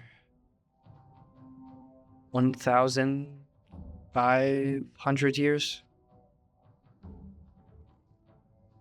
Must be boring. You'd think so. It's been quite eventful recently. Oh. What were the Corteans after? Seems the same thing you were after. Artifacts, knowledge, power, things that you could not name if you tried. You only know in feeling. At this point, she turns and walks and begins going through one of the corridors, which is big enough to fit her entire body fairly comfortably. She walks and talks. You guys follow behind her, and you guys go to another room. She says, "They came claiming that we held secrets, and I simply said, if you can name that secret, I will give it to you. And of course, they could not. And then you come here asking the same thing." She goes to the next room. Athera, what was that perception check from earlier? It was like a 13? Got 14. 14? You guys get to a room that has a multiple, like, closed stone doors. And you're assuming that this entire place is, you know, kind of on magical lockdown. And the Sphinx just said, you know, if someone kills her, that magic is stuck. There's no one to undo it. Lucian, I would even let you know, as a wizard, you get the vibe that obviously some very powerful magic lasts beyond the caster. Some people, some creatures are capable of magic so profound that when you create changes, they are seemingly permanent. Enchanting is like a minute form of this. Another example would be Illytherin Loomis, who founded Loomis, made like those small little floating islands near the school. This would be an example of that. If the Sphinx is killed, you kind of understand how magic works. You're like, okay, if someone kills her, that magic's still there. There's no one to undo it. And if it's someone powerful enough to undo that, they were going to get in anyway. But she's walking. She's talking to you guys. These stone doors, Aethera, you immediately begin to recognize as like names. They don't translate quite perfectly, but they do match your like older elvish dialect that we've been talking about. You see one by the name of Valarin, one is Ilam, one is Sabrine, and then there's a couple other doors with names you don't quite recognize, but some of those you might have heard at some point. That's what you see in this room. She's still walking with you guys and talking, and she says, "I will make you the same offer I made those who came here last. You can name the secret you wish to find here. I will give it to you, as is the oath that I took overlooking this archive." She brings you into the next room. And this one is almost like a corner, a little more secluded. You walk through another corridor, take a turn, and you're in this very almost barren room compared to the rest. There's not a lot of shelves in here. There's just a couple of doors. And as you pass one of them, you see that the nameplate has been like sort of scratched and marked and burned by lightning. And Marcel, this is where you feel Jacques pulling you the most, is not to this room, but to the one next to it. Yeah, I guess there's no writing or anything on it. Aethera can read. I mean, you can try to read it, but that one's a little scorched. It's a little broken. And see if I can't open it either. No, these are like flat stone doors. They don't have a handle. It's only open by magic. Wait, he turns to the Sphinx. So as long as I know of the item I seek, I will get said item. Yes, but you will need more than just your sword sister. No, I have an idea. I hate doing this, but since I'm a warlock, I hate using spell slots. He gives up his final spell slot because 2 is all I have. And it's like, Jacques, I need you to tell me your sister's name, description, everything you can, so I can get to her. Because I won't be ever able to defeat a Sphinx. I'm saying this, I'm not actually saying, it's just I can't kill her. No, I'm saying this in my head. You hear Jacques respond to you, but I'm going to let you know ahead of time. He doesn't seem to give you like a clear answer, but he does say Thank you for much filter. She is light, she is power, she is the brilliance of the sun condensed to a single arrow.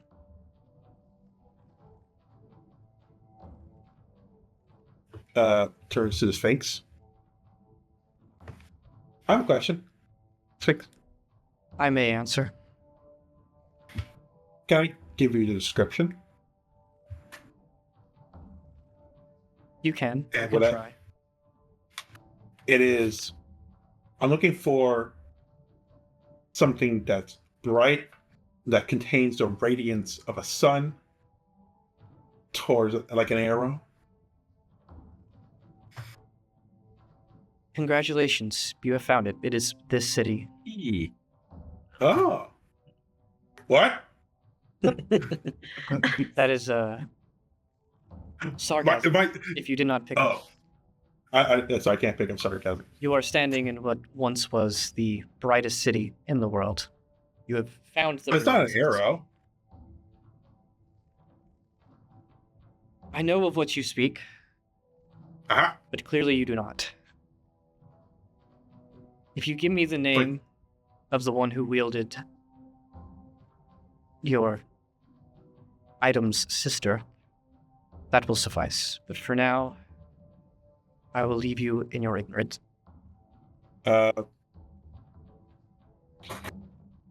Zarafel? There's no guessing. Oh. Sorry, guys. If that was the case, I would have been here all day. Yeah, be here for a year just guessing. Anyway, I brought you here for a reason, if you care to listen. Oh. Yeah, I might as well. Turn your attention to the store.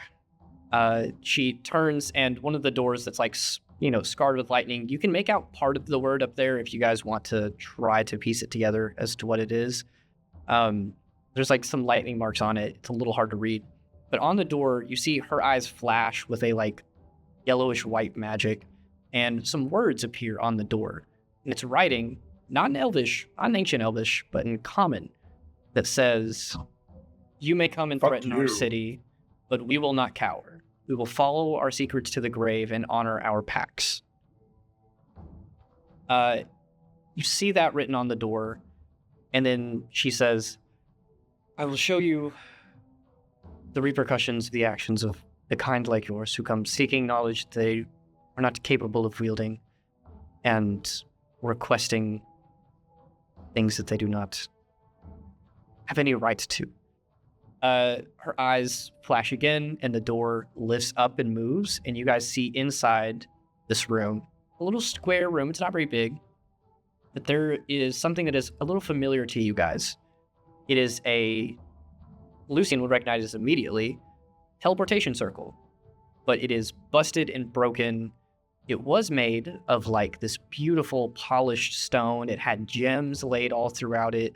It even had carvings of vines and plants and flowers throughout the stone.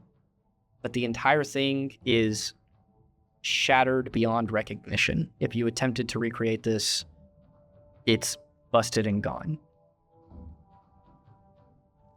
When our city was invaded by the likes of your kind, the city decided that should people try to force the secrets that we keep, they will no longer exist when they do so. Now, some still remain that I still guard, but some, like this, were a little too important to risk.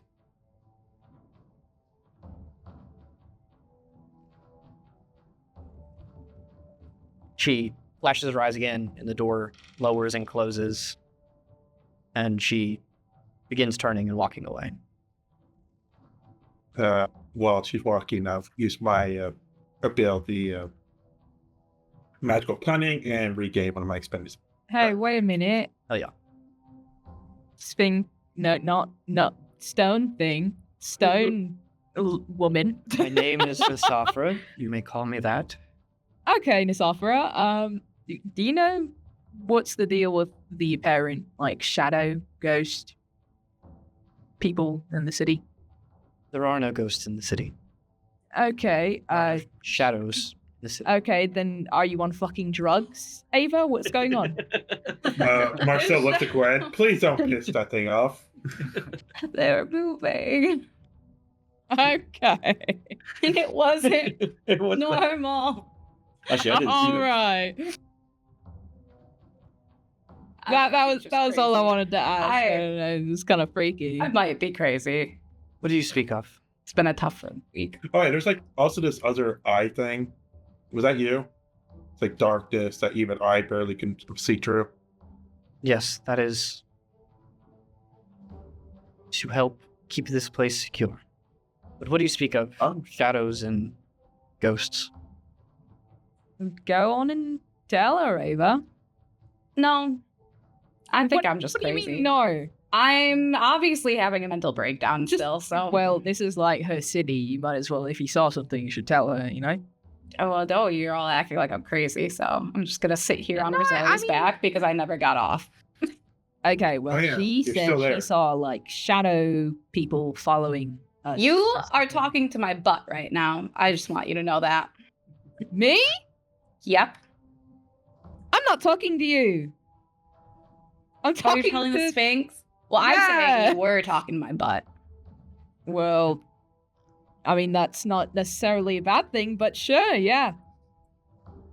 I can We're assure a healthy you, growth. there is nothing in this city that would poses a danger or be threatening to you. Crazy. Okay, that's cool. She saw it while she was, like, flying around in the sky. It's all good. Now, if we will continue. Okay, yeah. I guess we'll continue on the tour. She goes to walk through another corridor, and then just to ask you guys, does anyone, again, that Potty nameplate, break. Anyone needs the restroom. the nameplate above the door that was lightning scarred, a couple yeah. of the letters were like kind of unable to be read, but you could attempt to like piece together what it says based on just regular, knowledge of how languages work. Okay, sure, I'll try. I'm gonna try. I'll try to. I will let you guys roll this down to 2 people, and they can roll with or 1 person with advantage. I'm going to call it a history check. This has to do with the language, so I think that fits in the same group. So whoever I wants have +3. I got +7. Okay, +7 guy.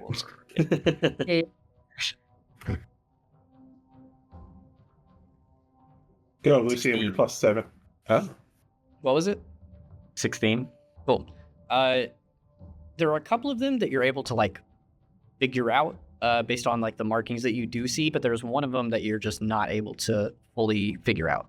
The word that you see is SAC,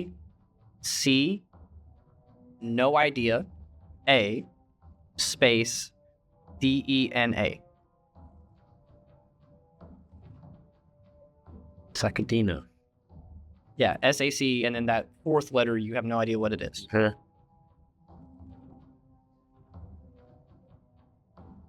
Go through the alphabet. Sakahan. Sakapulabriham. Does anyone recognize Sakadina? as a name? No.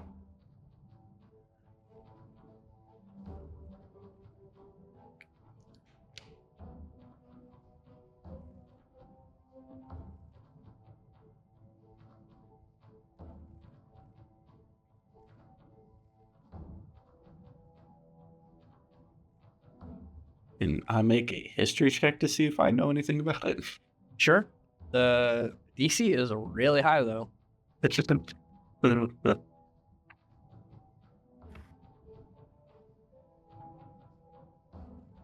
cool. 13. No. Cool. You've never even heard that in your life.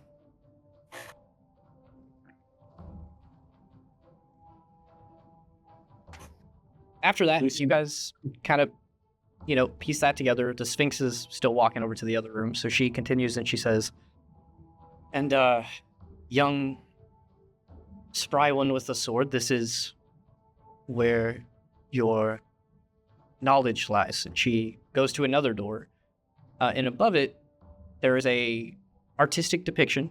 There's no nameplate on this, but you guys see a tanned woman with long, thick, braided hair down her back. She wears a blindfold over her eyes. She's got golden bronze skin, some light freckles across her shoulder and arms, and it's like a painting of her holding up a bow and then the sun behind her. The Sphinx looks at you, Marcel, and says, should you be able to name me the wielder of what lies in that room, you can have it. DM, would I actually know this? Or No. what Marcel actually knows? Okay. That was like, wait. I will let you know it is not something that Marcel would know. As a matter of fact, it's not something that any of you would know. Anyone? Turns the sword. Silence. She's pretty cute. Sphinx just kind of glares at Gwen. What? It's a compliment. Tara? No. Oh, sure. Isn't that one of our classmates?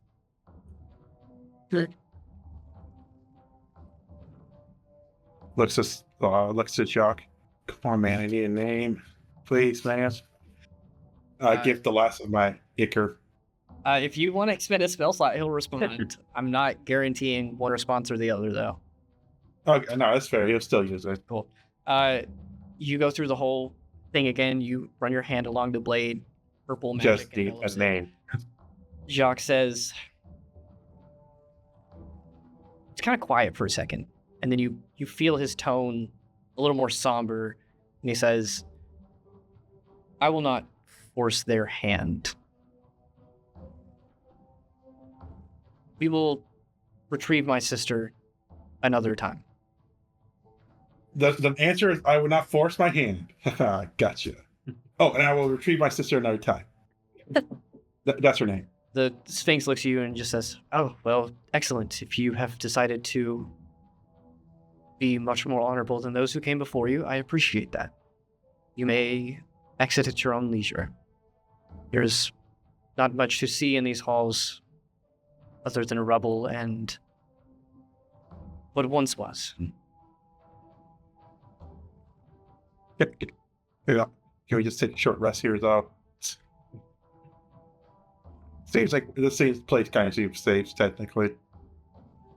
You can spend as much time as you want, but just know I will be watching. I've been watching since you stepped foot in the city. I will continue to do so until you leave. Okay. And she walks away.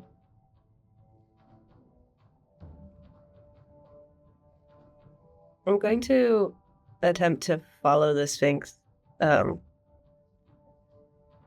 sneak off after her. Sure. You begin walking just slightly in stride behind her, leaving your party behind. She Marcel's just doesn't do anything about it.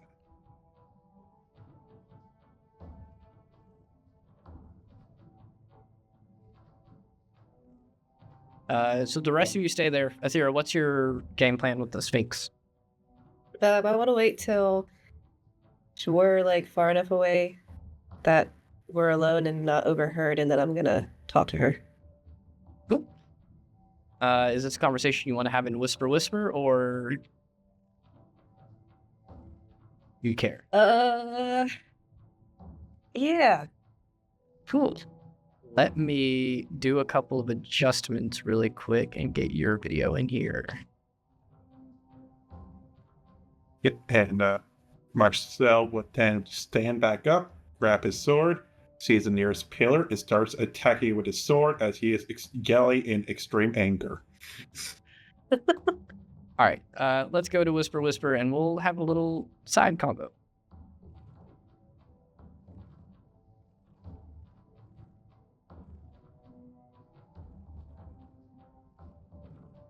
All right, can you hear me? I can hear you. Cool. Also, you're a little like in the right side of your frame. Yeah, I've been moving around. All right, so you follow the Sphinx down another corridor, down another hallway. She doesn't say anything as you follow until you guys get to a room that's out of earshot.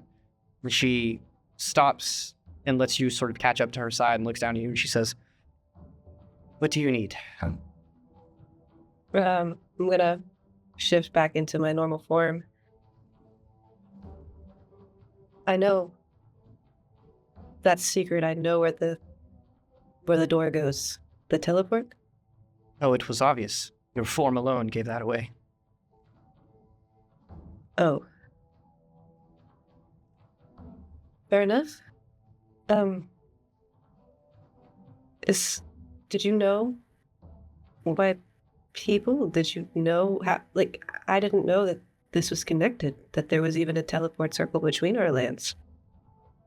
It is old and seldom used, only with immense trust and importance, significance.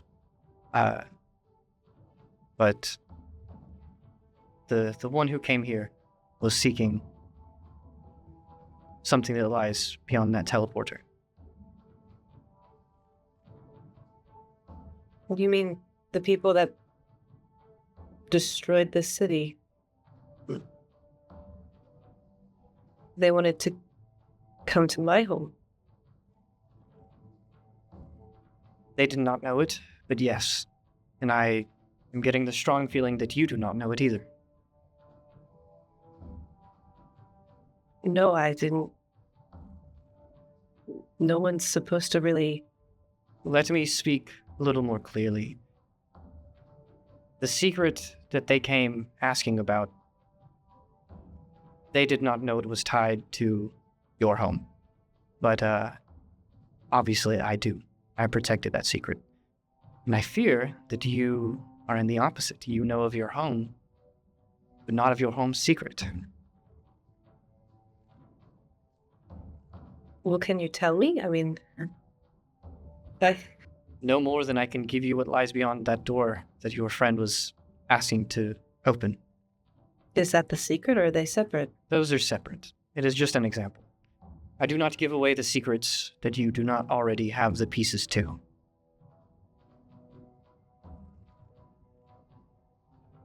The only ones allowed through that teleporter was the ones who knew of that place and the secret that it holds.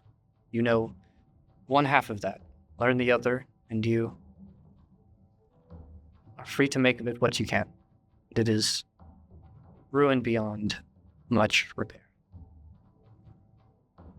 You know, so...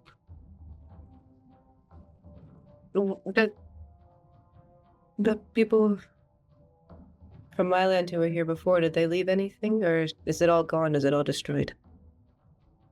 It was taken back before the teleporter was destroyed. Anything of value for your people. As much as I am disappointed in the state of things and how they got that way, I will at least appreciate we were warned beforehand, and most of the emptiness you see here is on purpose. Most of our knowledge was evacuated, sent, and locked away. As was yours. Well, I guess for my people, even though I don't understand the depths of it, I thank you. You do not have to thank me. It is my sole purpose. I do so anyway. And I'll give her like a little bow, and then I'll walk back to the group. Cool. You head on back. Died. Who died? And Piranha, Did they? supposedly. Supposedly. I don't know. I don't remember this. Marcel's still hitting Pillar. You hear a voice call out from, like, as you see Athera walking back, Nasafra's voice calls out and she says, please don't hit things. It's already broken. Response. Thought so. Did we notice the flare go off? Freaking talking sword. This I mean, I is would have tried to be sneaky, so. No.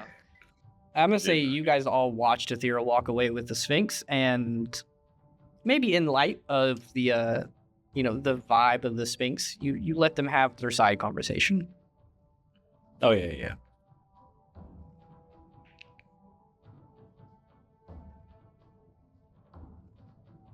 So, are we just wasting our time here now? Yeah, let's get out. Marcel's adamant. Anybody else? Let's go. Oh, well, y'all in Whisper, by the way, verbally said I put Ava down because I don't want to carry it anymore. I know you.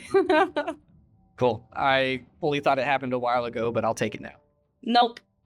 Apparently not. So you guys make your way out of the archives then. Walking through, again, a lot of these, there's not a ton of these doors that are locked, but you do notice a couple of them. Some of them have names to cities that, like, Lucian, you might recognize historically. Obviously, some of them have to do with Marcel or maybe even Athera. But you walk through some of the imagery of Piranum, that golden figure remnant through any of the artworks in this place. You guys get to the exit of the archives, and this time, instead of darkness, it's the opposite. As you walk up to it, there's like a bright spilling light coming out of it. Obviously magical, but as you walk through, you are engulfed in it. No matter what dark vision or special vision you have, bright light will blind you. So you walk out through the doors of the archive, closing your eyes, covering them, as this bright, brilliant yellowish light covers you. And you guys exit out into the city. And I figure that's the best spot to end the session for today. No, it ends with Marcel saying, "Fuck!" You hear Marcel yelling fuck into the sky, echoing through the chambers. Wide shot, whole city, half of it in ruin. Marcel yells fuck, and then like a couple birds fly off of a house. I don't know. But cool. We'll end it right there. We'll pick up there next time. We'll see where the story takes us next. We'll probably have to handle the business with Balgaroth and whatever the hell's happening with Ava. You guys can wrap up your stuff in Plasaar. Oh, we'll see you next week. Bye. Well, Bye.